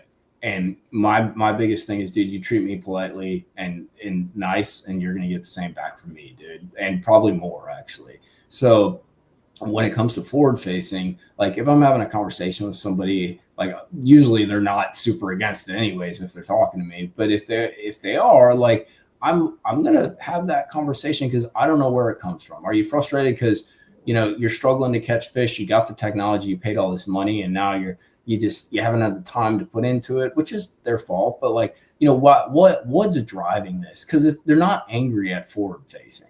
All right. Like it's something else. Like they're frustrated because they don't know how to use it to catch. The guy who bought my boat, dude, he's frustrated because he wants to catch, he wants to learn forward facing, but he's frustrated with it and thinks there should be restrictions because he doesn't understand it. So he's open and cool. So I try to teach him some basics that like I started with, right? And like where he goes from there is where he goes. That's his path, dude. I can't make anyone believe anything, think anything. All I can do is lay down my perspective, what I do. And if somebody wants to use that, great. If they want to implement that, if they want to change their mind, that's cool. All you can do is kind of mold your own path and move forward, man.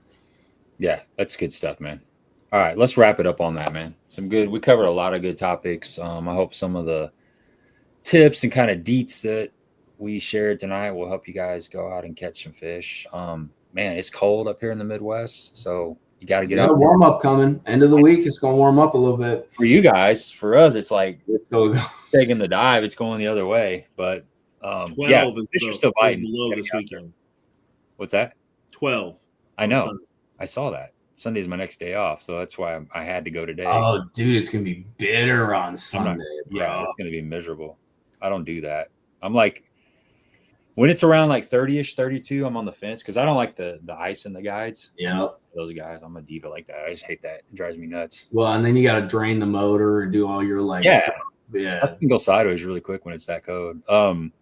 So Chad Beasley won the giveaway. Get a hold of me, Chad, Facebook or Instagram or whatever, and I'll get you taken care of. And I saw somebody else. I can't remember who the guy was that won the jigs.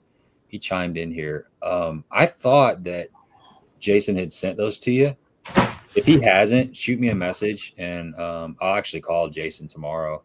And that's nasty, dude. And go watch Mikey's video on making a pink jig because it's freaking badass, dude. And I put the little round rubber in. It went up today, so if you guys want to check out a video on making like a totally custom jig that nobody's got, jump on the tube, bro. Go check it out. Go check Mikey Balzz out. Some of the best content out there. All right, we do this every Tuesday.